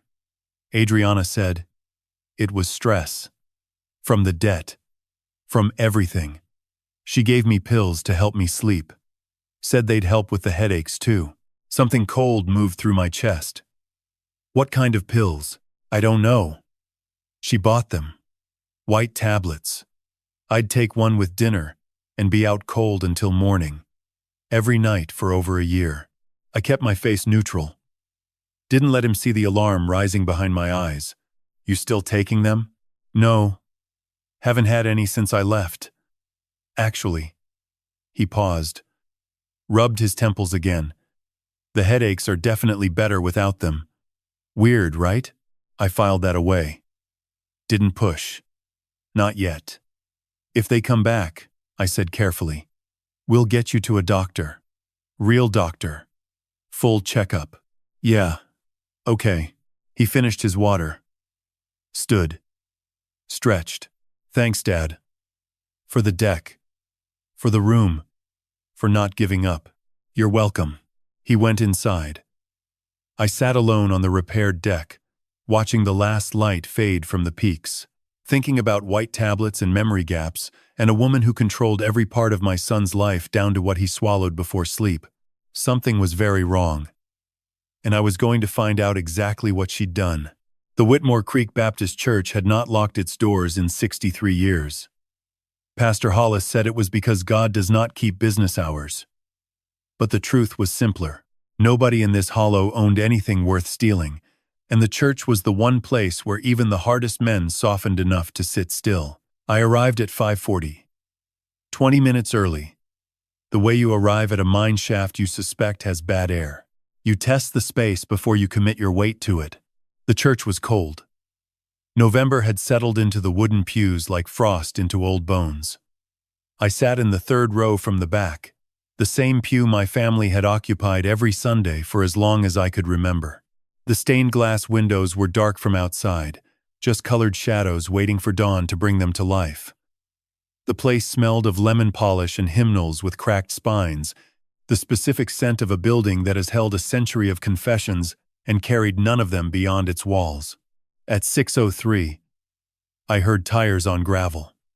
The engine cut. A car door opened and closed, with the careful quiet of someone who did not want to be heard. Then the heavy oak door of the church groaned open, letting in a blade of gray December light and the silhouette of my daughter. Blythe looked like she had been assembled from broken pieces and held together by will alone. Her left eye was swollen nearly shut, the bruise reaching from her cheekbone to her temple in a gradient of purple and black that told me the blow had landed within the last 8 hours. Her lip was split. Her hands were shaking so badly that she fumbled the USB drive she was pulling from her coat pocket and nearly dropped it between the pews. She did not sit beside me. She sat across the aisle, one row ahead, as if she could not bear to be within arm's reach of my judgment.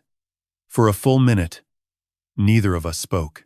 The only sound was her breathing, ragged and wet, the breathing of a woman who had been crying for hours and had nothing left but the mechanical act of pulling air into damaged lungs. "Tell me," I said. My voice was quiet, not gentle, not hard, just the voice of a man who needed facts. She pressed the USB drive against her knee, both hands wrapped around it like a rosary. "I found out 3 months after the funeral," she said. Her voice was thin as smoke. "Marcus got drunk. He does that when he wins. He called it a clean job. Said Calvin was stubborn at the end." She swallowed. "Said it took 14 minutes. Said he counted. The same number Marcus had told me last week on my porch. 14 minutes. He had been bragging about that number for 8 months. Why did you stay silent?" I asked. Not an accusation. A question. The hardest question a father can ask his daughter. Blythe's head dropped. Her curtain of hair fell forward, hiding the bruise, hiding the shame, hiding everything except the tremor in her shoulders. 3 reasons, she whispered. The first, when I was 26, I stole $43,000 from a client trust account at the firm where I worked. Paid it back within a year. No one ever knew. Except Marcus. He found the records. He has held them over me for 14 years. If I talk, he files a formal complaint. I lose my license. I go to prison. She paused. The second, 2 months after the funeral, Marcus took Gracie to his mother's house in Virginia for a weekend. He sent me a photograph of her sleeping in her bed there. He said if I ever spoke to police, the next photograph would be from a hospital. Her voice cracked on the word hospital. She took 3 breaths before she could continue. The third reason is the worst, Dad. She looked up at me, and her good eye was red and raw and absolutely clear. I was afraid that if I told you, you would hate me. And I could survive Marcus. I could survive prison. I could not survive you looking at me the way you are looking at me right now. I was not aware of how I was looking at her. I only knew that somewhere between the words 14 minutes and the photograph of Gracie sleeping, something inside my chest had rearranged itself. The rage I had carried for Marcus Webb had always been clean, bright, focused. But this new feeling was muddier. It was grief for the daughter I thought I knew, tangled with fury at the man who had turned her into a weapon against her own family. The USB, I said. She held it out across the aisle. Her hand was shaking, but her arm was straight. She did not look away. Every email between Marcus and Victor Haldane for 2 years, she said. Instructions, payment confirmations. The order to neutralize Calvin and Suki. Haldane's signature on the authorization. Marcus kept copies as insurance. I copied his copies 3 nights ago while he was at the fire, so she had known about the fire. Had watched him leave the house with gasoline cans and said nothing. But she had used those hours alone to crack his safe and take the one thing that could destroy him. Not bravery. Not yet. But the first movement of a woman deciding to stop drowning and start swimming. I took the drive. The plastic was warm from her grip. I did not kill them, Dad, she said. But my silence did. Every day since has been a kind of dying. I know that does not fix anything. I know you may never look at me the same way, but I am done being his. I am done being afraid of what I lose. I already lost everything that mattered. I looked at my daughter, at the bruise on her face, at the split lip, at the hands that had not stopped shaking since she walked through the door. I thought about Gracie, 6 years old, dark curls and a laugh like creek water. I thought about what it means to hold a child's safety hostage for silence, and what that kind of captivity does to a person over years. I did not hug her. I was not ready for that. The weight of 8 months of conspiracy sat between us like a third body in the room. But I spoke, and my voice was steady. Take Gracie to your aunts in Kentucky. Tonight. Do not tell Marcus. Do not tell anyone where you are going.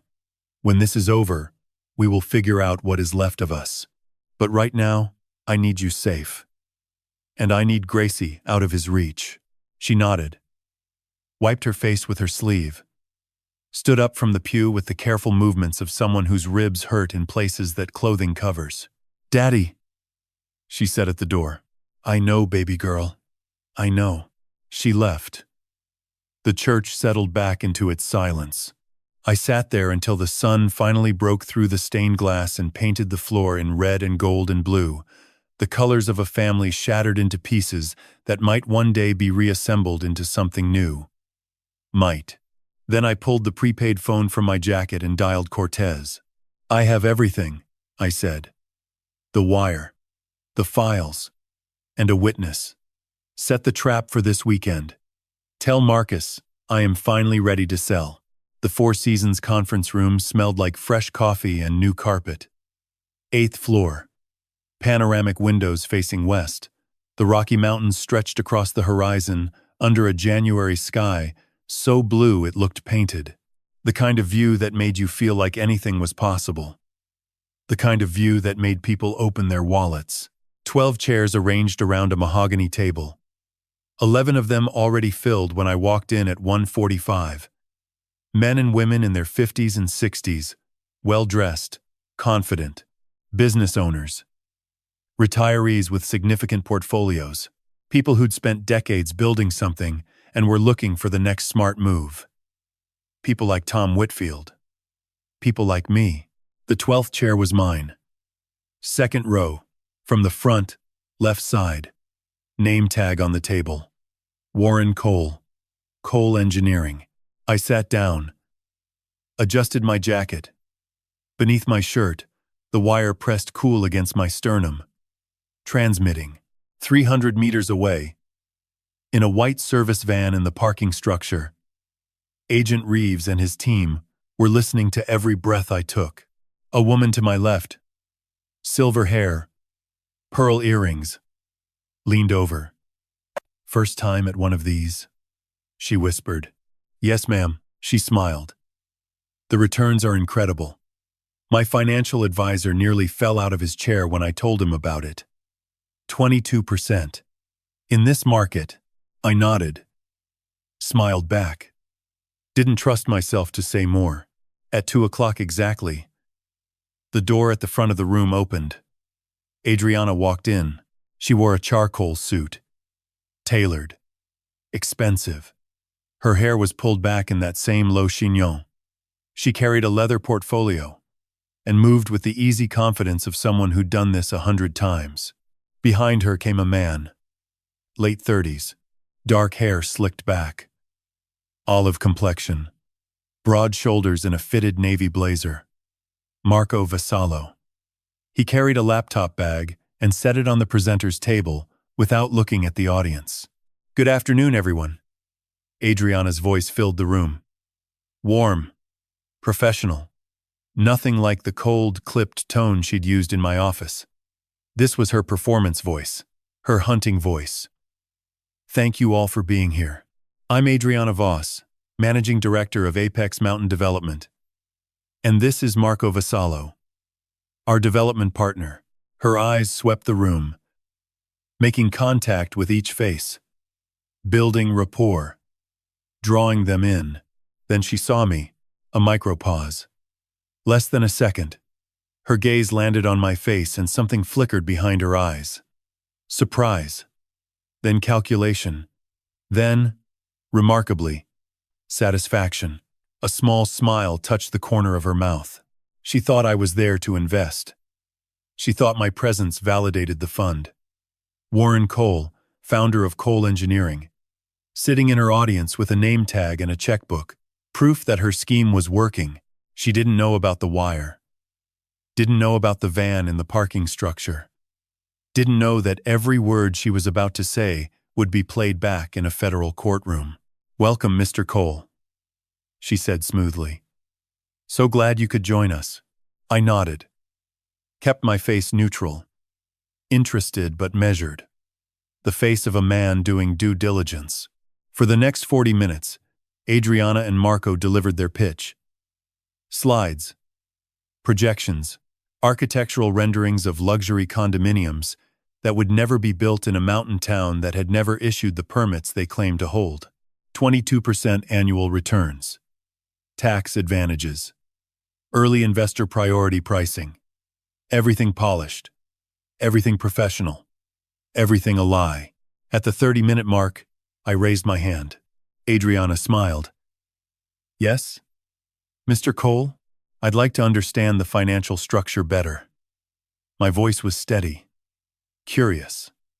The voice of a 62-year-old businessman who'd seen enough deals to ask the right questions.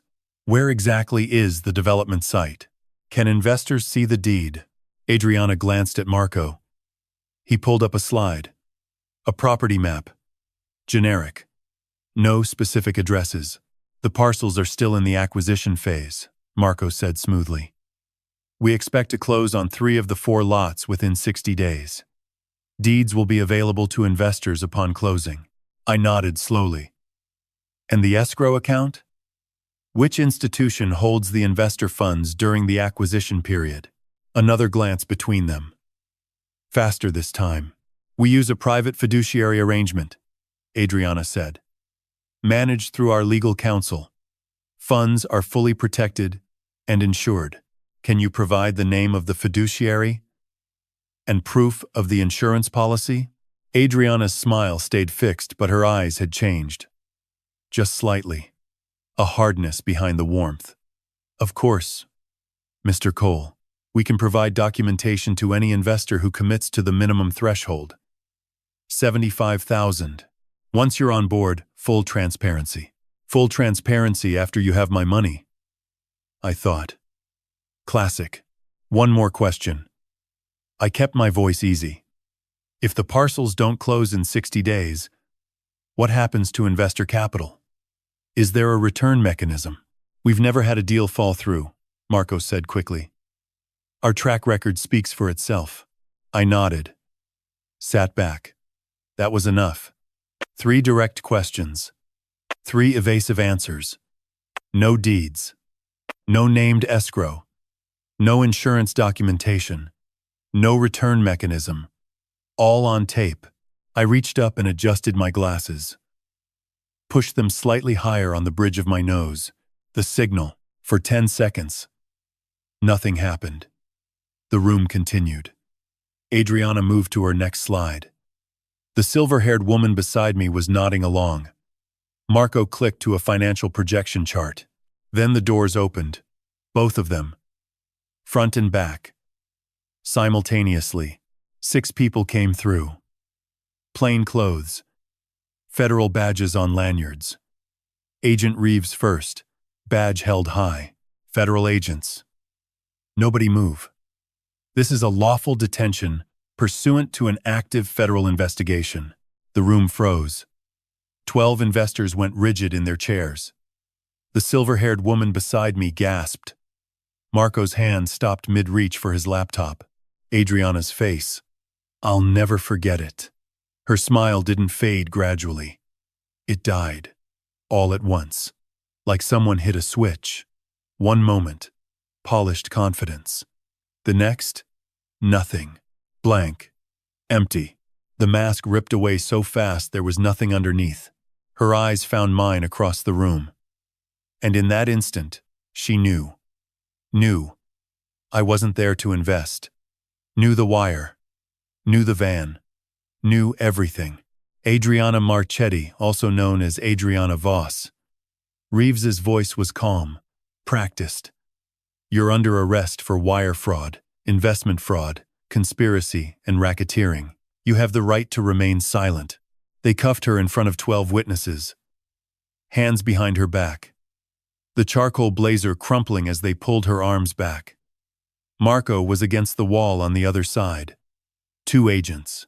Same charges, plus illegal lending operations. Reeves walked Adriana past me toward the door. She didn't struggle, didn't scream, didn't cry, just walked. But as she passed my chair, close enough that I could smell her perfume, she turned her head. Her eyes met mine one last time. And there was nothing in them. No anger, no defeat, nothing human at all. Just the flat, empty stare of a predator who'd finally been caught. They led her out through the hallway toward the service elevator. Past the panoramic windows. Past the mountains Claire used to love. Past everything she'd tried to take from me. Agent Reeves returned 5 minutes later. Found me still sitting in my chair. Hands flat on the table, breathing slowly. It's done, Mr. Cole. He extended his hand. 18 federal counts between them. She's not getting out. I shook his hand. Stood on legs that felt less steady than I expected. Walked to the hallway. Pulled out my phone. Dialed. Nate answered on the first ring. Dad, it's over, son. They got her. They got both of them. Silence. Then a breath. Shaky. Long. It's really over? It's really over. The morning after the arrest, I woke to the sound of the coffee maker running. 5:45 a.m. Early. Even for me. I walked into the kitchen and found Nate sitting at the table. Dressed. Hair combed. The Denver Post spread open in front of him. The headline on page 3 of the Metro section read, 2 arrested in multi-state investment fraud scheme. Beneath it, booking photos. Adriana's face, stripped of makeup, stripped of the mask. Just a woman, in an orange jumpsuit, staring at a camera with flat eyes. Marco beside her. Same empty stare. Nate looked up when I came in. His face was calm. Steady in a way I hadn't seen since before Claire passed. It's real, he said. Seeing it in the paper makes it real. I poured myself coffee. Sat down across from him. How do you feel? He thought about it. Honestly considered the question. Instead of reflexively saying fine the way people do when they don't want to talk. Lighter, he said. Like something I've been carrying for 2 years just isn't there anymore. He paused, and angry. That she did this to other people. That she was going to do it again. She won't. Not for a long time. He nodded. Folded the newspaper. Set it aside. Dad, I want to work. Real work. Not waiting for landscaping crews to call me in. I want something I can build toward. I looked at him across the table. 34 years old. Sober 3 months. Making every payment on the promissory note. Going to GA 3 times a week. Seeing Dr. Hahn twice. And here he was at 5:45 in the morning asking for more. Give it time, I said. The right thing will come. 3 months passed. Nate worked landscaping through the spring. Mowing crews in Lakewood and Golden. Commercial properties mostly. $12 to $15 an hour, depending on the contractor. He'd come home exhausted, sunburned, grass stains ground into his jeans. But he showed up every day. Made every payment. $2,500 on the first of each month. Right on time. Kept the receipts in an envelope on his dresser. By June, he'd paid $7,500 total. Never missed. Never asked for an extension. One Friday evening, he found me at the kitchen table with the I-70 bid revisions. The project was moving into the foundation phase, and we needed to expand the crew. 8 more workers for the next 6 months minimum. Big project, Nate said, glancing at the specs over my shoulder. Yeah. I-70 corridor. $4.8 million. We're behind schedule. He nodded. Grabbed a glass of water. Sat down. I set my calculator aside. Looked at him directly. I want to hire you. Nate went still. His glass stopped halfway to his mouth. $18 an hour. 45 hours a week, guaranteed. You'd report to Marcus Rivera. He's the site. Foreman. Foundation work. Concrete. Framing. Whatever needs doing. It's hard labor, Nate. Harder than landscaping. He set the glass down slowly. People will talk. They'll say my son works for me. And that's true. But you'll earn it every single day. Marcus doesn't know you're my son. He'll figure it out eventually. But by then, you'll have already proven yourself. Or you won't have. He can let you go if you don't perform. I won't interfere. No special treatment. No protection. Just opportunity. Nate was quiet for a long moment, staring at his water glass, turning it between his hands. Can I think about it? Take the weekend. Saturday morning, I called Marcus Rivera at home. Before we bring on new crew, they'll need pre-employment physicals, standard insurance requirement, background checks. The usual. Marcus grunted. Already got the paperwork ready. When do they start? Monday week. I'll send you the list. Sunday evening. Nate found me on the back deck. The mountains were turning purple in the dusk. I'll take it, he said. But I start at the bottom. I don't want anyone thinking I got handed something. Monday morning. 5:45 a.m. I was already at the I-70 site when Nate's truck pulled into the gravel lot. He parked between 2 crew cabs caked in mud. Got out. Work boots, canvas pants, flannel shirt. He walked toward Marcus by the job trailer without looking for me, without needing to. Marcus looked up from his clipboard. You Cole? Yes, sir. Ever done commercial construction? No, sir. Marcus handed him a yellow hard hat. Then a shovel. Foundation crew. We're pouring Friday. Until then, you're digging footers. 8 feet deep. 40 feet long. Don't call me sir. Call me Marcus. Nate took the hard hat and the shovel. Didn't hesitate. Didn't look around for me. He walked to the dig site, put the hard hat on, and started working. I watched from the cab of my truck, parked 50 yards away. Then I drove to the office. Let him earn it. The weeks passed. Marcus gave me crew time cards every Friday. Standard procedure. But I noticed things in the margins. Week 1. Cole. N. On time. Work steady. Doesn't complain. Week 4. Cole. N. Volunteered for Saturday. Poor. Didn't ask about overtime rate. Week 8. Cole. N. Catching on to forming. Good eye for level. Week 10. Crew likes him. Stays late to clean tools. Doesn't cut corners. One evening in late August, I drove past the I-70 site on my way home. After 6, sun going down. But lights were on in the equipment shed, and 2 trucks still in the lot. Nate's was one of them. I pulled in. Got out quietly. Walked toward the shed. Heard voices. The metallic clink of tools being cleaned and racked. A younger voice. Miguel, one of the laborers. 26. 2 years on the crew. Not gonna lie, man. When Marcus said the boss's son was joining, I figured Silver Spoon Kid who'd be gone in a week.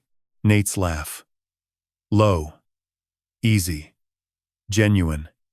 I hadn't heard him laugh like that in years. I was that kid, Nate said. Exactly that. Thought the world owed me something. Thought my last name was enough. So what changed? I hit the bottom. Lost everything. Hurt everyone who gave a damn about me. Then my dad gave me a chance. Not a handout. A chance. There's a difference. Silence for a moment. Then Miguel. Well, you're earning it, brother. Keep it up. They came out of the shed. Locked up. Headed to their trucks. I waited in the shadows until they'd driven off. Then I got back in my truck and drove home. Week 12. Marcus walked into my office. Set the time cards on my desk. Then stayed standing. I want Cole on the next project, he said. Lead laborer. Not just crew. You sure? He works like a man who's got something to prove. But not to you. To himself. That's the kind I want leading a crew. Then he's yours. The promotion changed something in Nate. Not his work ethic. That had been solid since day one. But his posture. The way he walked into the site trailer in the morning. The way he spoke to the crew. Like he'd finally found the ground beneath his feet and trusted it to hold. Lead laborer on the next project meant responsibility. A 6-man crew working a retail build-out in Arvada. Strip mall renovation. Nothing glamorous, but real work with real deadlines. Marcus gave him the reins and stepped back, watched from a distance the same way I did. Nate ran it clean. On time. Under budget by 4%. Marcus told me afterward, almost offhand, like it was nothing special. He's got good instincts. Reads a site the way some people read a room. Knows where the problems are before they show up. That was September. By October, I'd started something new. Monday night, blueprint sessions. We'd start around 7 after Nate got home from whatever site he'd been running that day. I'd spread the plans across my desk in the home office. Architectural drawings, structural specs, load calculations, drainage patterns, material schedules, and I'd walk him through them. Step by step. The way my own mentor had done for me in 1984 when I was 20 years old. And thought a set of blueprints was just expensive wallpaper. How to read elevations. How to calculate material quantities from square footage. How to cross-reference structural specs against county code requirements. How to spot where an architect's ambition exceeded an engineer's reality. How to estimate time, labor, and cost so precisely that your bid came in sharp enough to win but honest enough to deliver. Nate picked it up fast. Faster than I expected.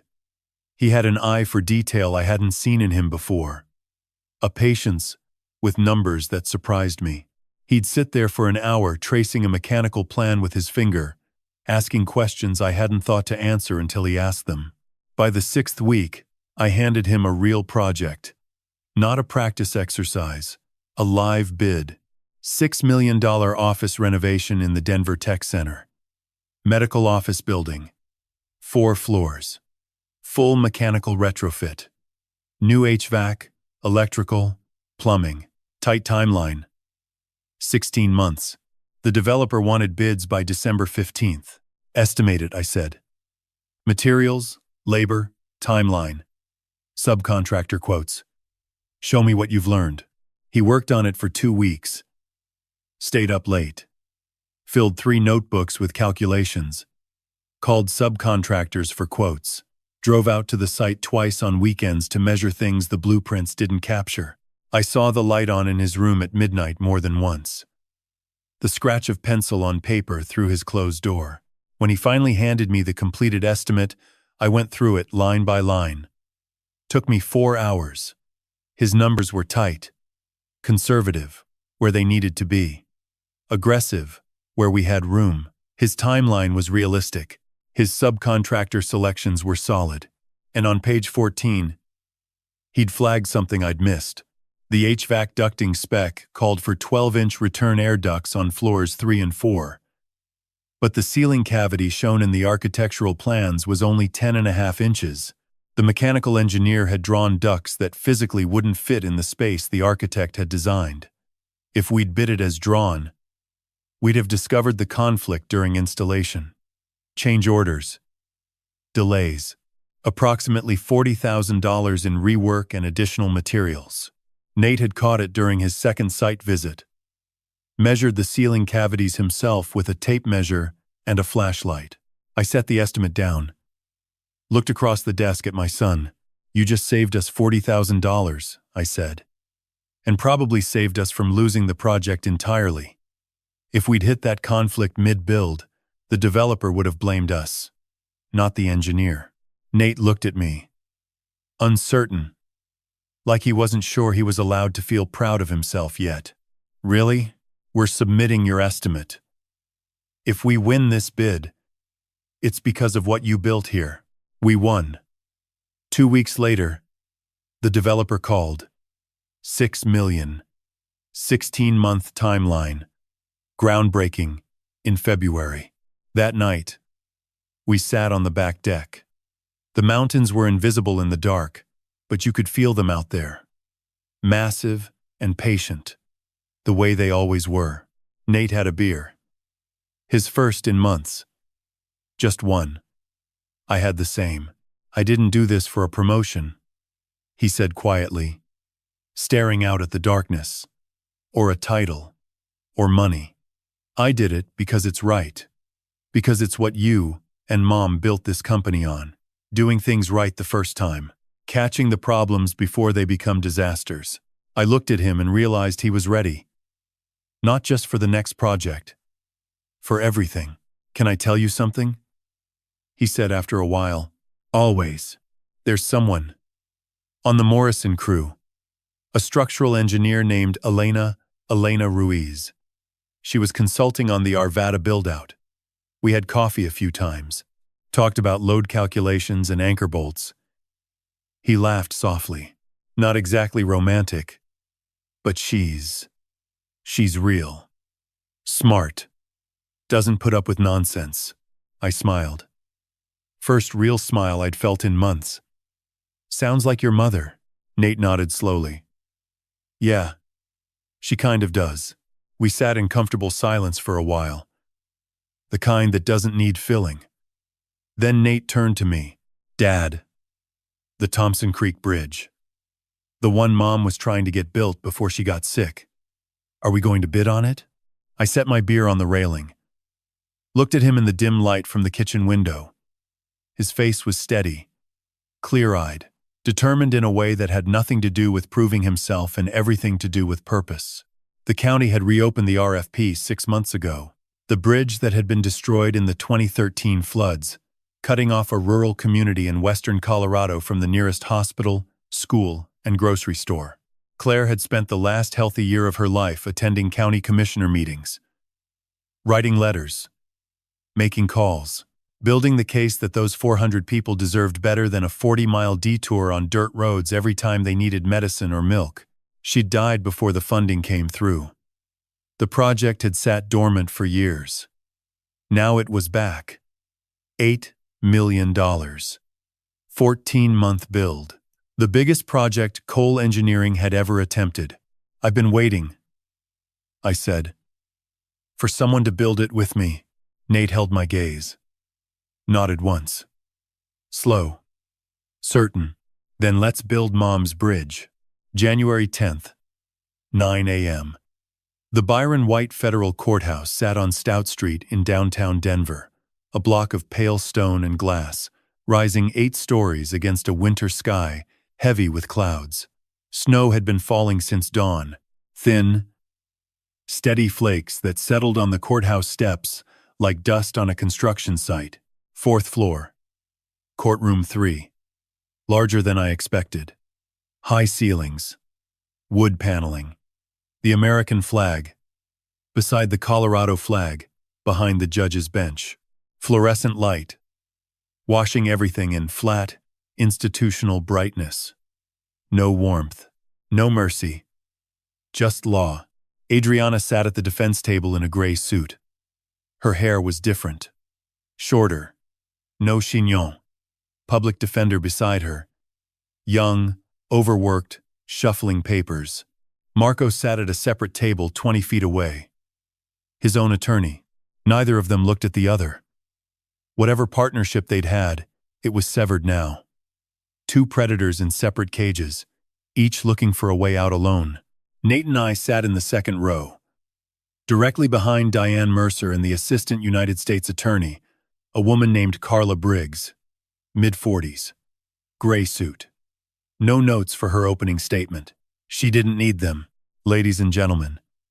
Briggs stood before the jury. 7 women, 5 men, ages ranging from late 20s to early 70s. This case is about predators. 2 people who built a system, refined it, perfected it. They targeted vulnerable men, men struggling with addiction, men whose fathers had built successful businesses. They infiltrated their lives. They drugged them. They stole from them.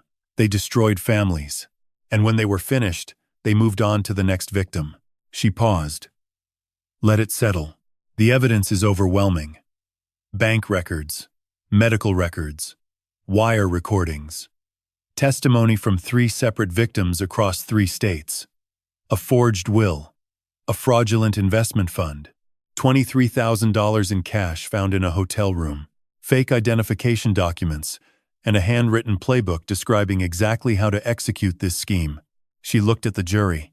At the end of this trial, we will ask you to find both defendants guilty on all 18 counts, because the evidence demands it, because justice demands it, because the next victim they were already scouting deserves to be protected. Adriana's lawyer argued reasonable doubt, memory issues, unreliable witnesses, a bitter family dispute dressed up as criminal prosecution. Marco's lawyer echoed the same, circumstantial evidence, coincidence, overreach. Diane leaned back and whispered to me, "They've got nothing." Day 4. Nate took the stand. He wore the navy suit I'd bought him the week before. Haircut fresh, clean-shaven. He looked like what he was. A man who'd been through hell and come out standing. Not unscathed, but standing. The assistant USA walked him through his story. Meeting Adriana at GA. The friendship that became romance. The marriage. The pills every night. The debts that appeared from nowhere. The blurry memories of signing documents. The $47,000 that vanished into a fund that didn't exist. The day he walked into my office and demanded 40% of everything his father had built. Nate's voice stayed steady throughout. Clear. No hesitation. He owned every mistake he'd made. Named every lie he'd believed. And when Briggs asked him why he was testifying, he said simply, "Because what she did to me, she's done to other people. And she would have kept doing it." Cross-examination. Adriana's lawyer stood, buttoned his jacket, approached the witness stand with the confidence of someone who thought he had an angle. "Mr. Cole, you've admitted you have memory problems. Isn't it possible you simply don't remember spending that $52,000 yourself?" "No. Because the fund doesn't exist. There's no LLC. No property. No account I can access. The money went into her personal account. But you admit you can't remember signing the documents." "I can't remember because I was being drugged. Every night. Without my knowledge or consent." The lawyer shifted tactics. "Isn't it true your father bought your debt and offered favorable terms only after you agreed to testify against my client?" "No. My father bought my debt to protect me, to give me terms I could survive. I chose to testify because what happened to me was criminal." "You're angry at Mrs. Voss for leaving you. This is revenge." Nate leaned forward. Slightly. His voice dropped, but gained weight. "I'm not angry she left. I'm angry she drugged me for over a year so I couldn't think clearly enough to see what she was doing. I'm angry she stole $52,000 while I was unconscious. I'm angry she introduced me to a loan shark and then pretended to help me manage the debt she created. That's not revenge. That's justice." The courtroom was silent. The lawyer sat down. Day 5. Lisa Harmon flew in from Phoenix, took the stand and told the jury about her brother Kyle, about her father George, about $900,000 and a heart attack 11 months later. Her voice cracked once. She didn't apologize for it. Day 6. James Tanaka. Thinner than he'd been in the video. Older looking, but clear-eyed. Sober 4 years now. He told the jury about the fake pregnancy, about his father selling the business, about the motel room in Provo where his sister found him in 2018. Day 7. Dr. Patel as expert witness.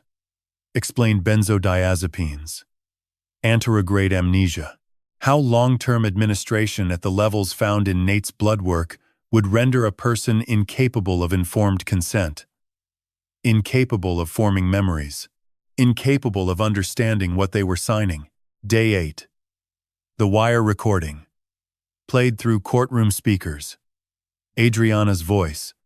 Smooth and professional. Pitching Apex Mountain to 12 investors.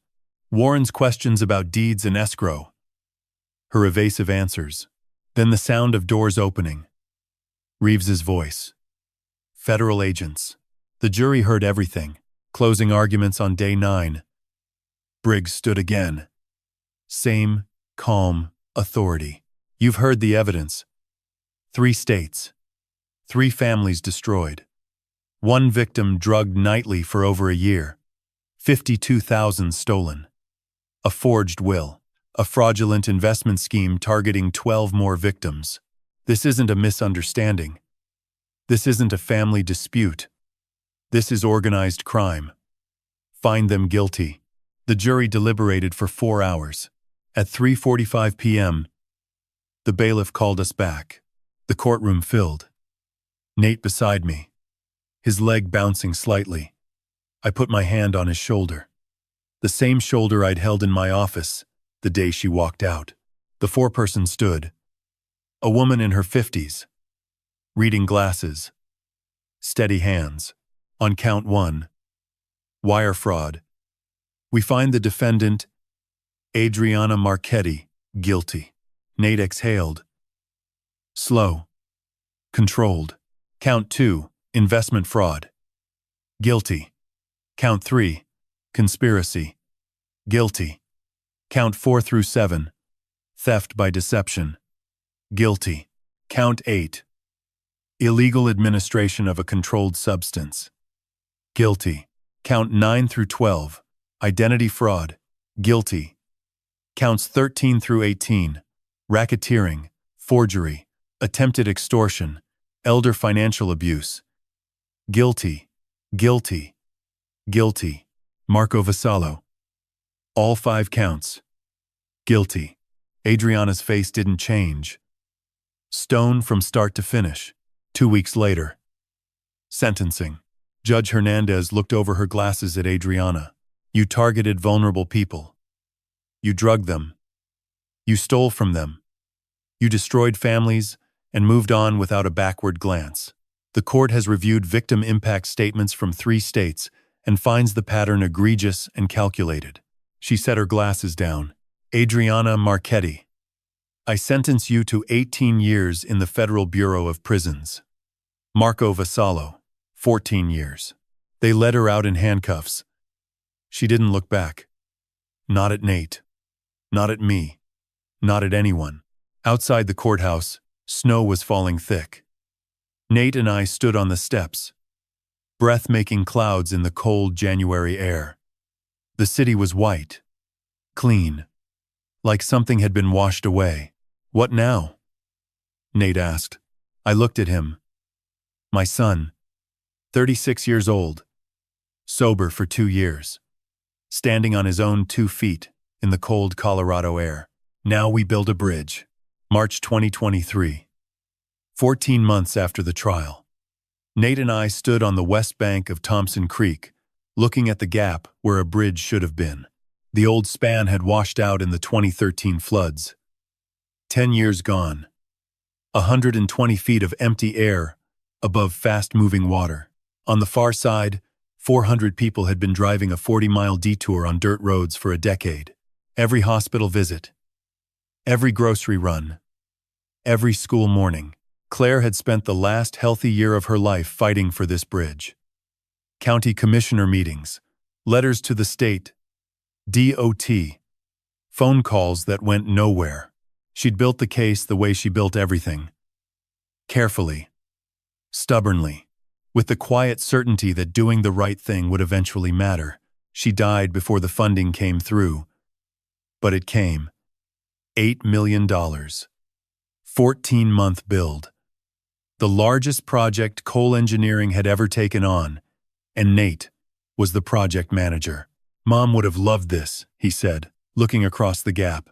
She'd have been out here every day checking our work, I said. He smiled. That real smile. The one I'd spent 6 years waiting to see. It was on this project that he met Elena properly. Elena Ruiz. 31. Structural engineer, consulting on the girder design. They'd crossed paths before. But Thompson Creek is where it became something more. I'd see them at the creek bed. Blueprints spread across her truck hood, arguing about load distribution with an intensity that had nothing to do with concrete. She was smart, direct. The first time she came to dinner, she shook my hand and said, "Your son is stubborn and particular, and he gets that from you." I liked her immediately. November 2024. The bridge was complete, 2 weeks ahead of schedule. They named it the Claire Cole Memorial Bridge, a bronze plaque on the east abutment. Claire Elizabeth Cole, 1960 to 2018. She believed in second chances, strong foundations, and building what matters. 400 people crossed that bridge the morning of the dedication. Cars and trucks and school buses, and an ambulance that no longer needed 40 minutes of dirt road. I stood at midspan and watched them pass, and felt Claire beside me the way I always did. That evening, Nate came to my office with an envelope, promissory note. Paid in full. 6 months early. I opened it. Zero balance. $180,000 cleared. I looked at my son, 37. Sober. 4 years. Managing multi-million-dollar projects. Earning respect, not because of his name, but because of his hands and his word. I pulled a folder from my drawer. Partnership agreement. When Adriana walked into this office 4 years ago, she demanded 40%. She wanted to take what you hadn't earned. I'm not giving you 40%, Nate. I'm offering it, because you've earned every inch. Cole Engineering is worth $18 million now. 40% makes you a full partner. Your name on the contracts. Not because you're my son, because you belong here. He read the papers. Hands steady. Yes, he said, and shook my hand across the desk. Father and son, partners. 6 months later, they married. Small ceremony in my backyard. The deck Nate had repaired 3 years earlier, strung with lights. 30 people. Crew members. Marcus Rivera, Dr. Hahn, Frank, his sponsor. Ray Callahan gave a toast that made everyone laugh and then cry. January 2026. A boy. 7 pounds, 4 ounces. Warren Claire Cole. The evening after they brought him home, the 3 of us drove to Crown Hill Cemetery. We stood in front of Claire's headstone, the same one I'd visited alone for 8 years. Elena held the baby. Nate put his arm around her. Mom, he said quietly, this is Elena, and this is your grandson, Warren Claire Cole. He's going to know your name. He's going to know what you built, and I'm going to teach him what you and Dad taught me. That integrity matters. That family matters. That second chances are worth every fight it takes to earn them. I stood behind them. Cold January air on my face. Claire's name in granite.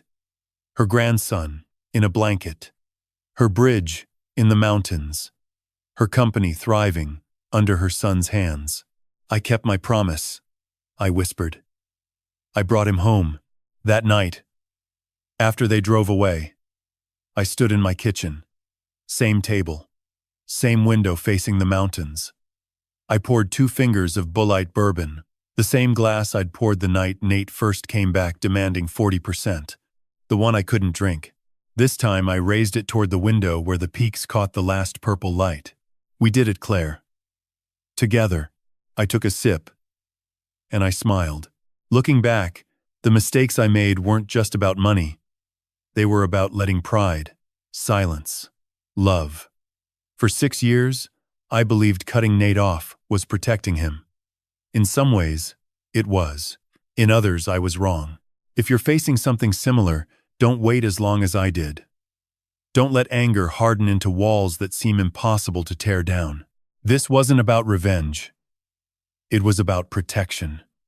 About refusing to let a predator destroy my son. But the real victory was proving that love outlasts manipulation. That a father's instinct to protect doesn't expire with distance or silence or years of hurt. Predators count on isolation, on shame, on families staying broken. Don't give them that power. If someone you love is struggling, reach out. Even if it's been years. Even if it feels impossible. God gives us second chances not because we've earned them, but because love was never meant to keep score. Nate and I were broken, but we rebuilt. Not perfectly, not without scars, but together. And that's what mattered. Thank you for walking with me to the end of this journey. I'd love to hear your thoughts in the comments. If this story resonated, consider subscribing so you won't miss the next one. Take care of yourselves. Take care of the people you love, especially when it's hard. Quick note. While inspired by real patterns of financial abuse and family reconciliation, this story was crafted for storytelling purposes. If this content isn't your preference, feel free to explore other videos. But if it touched something in you, share it with someone who might need to hear it today.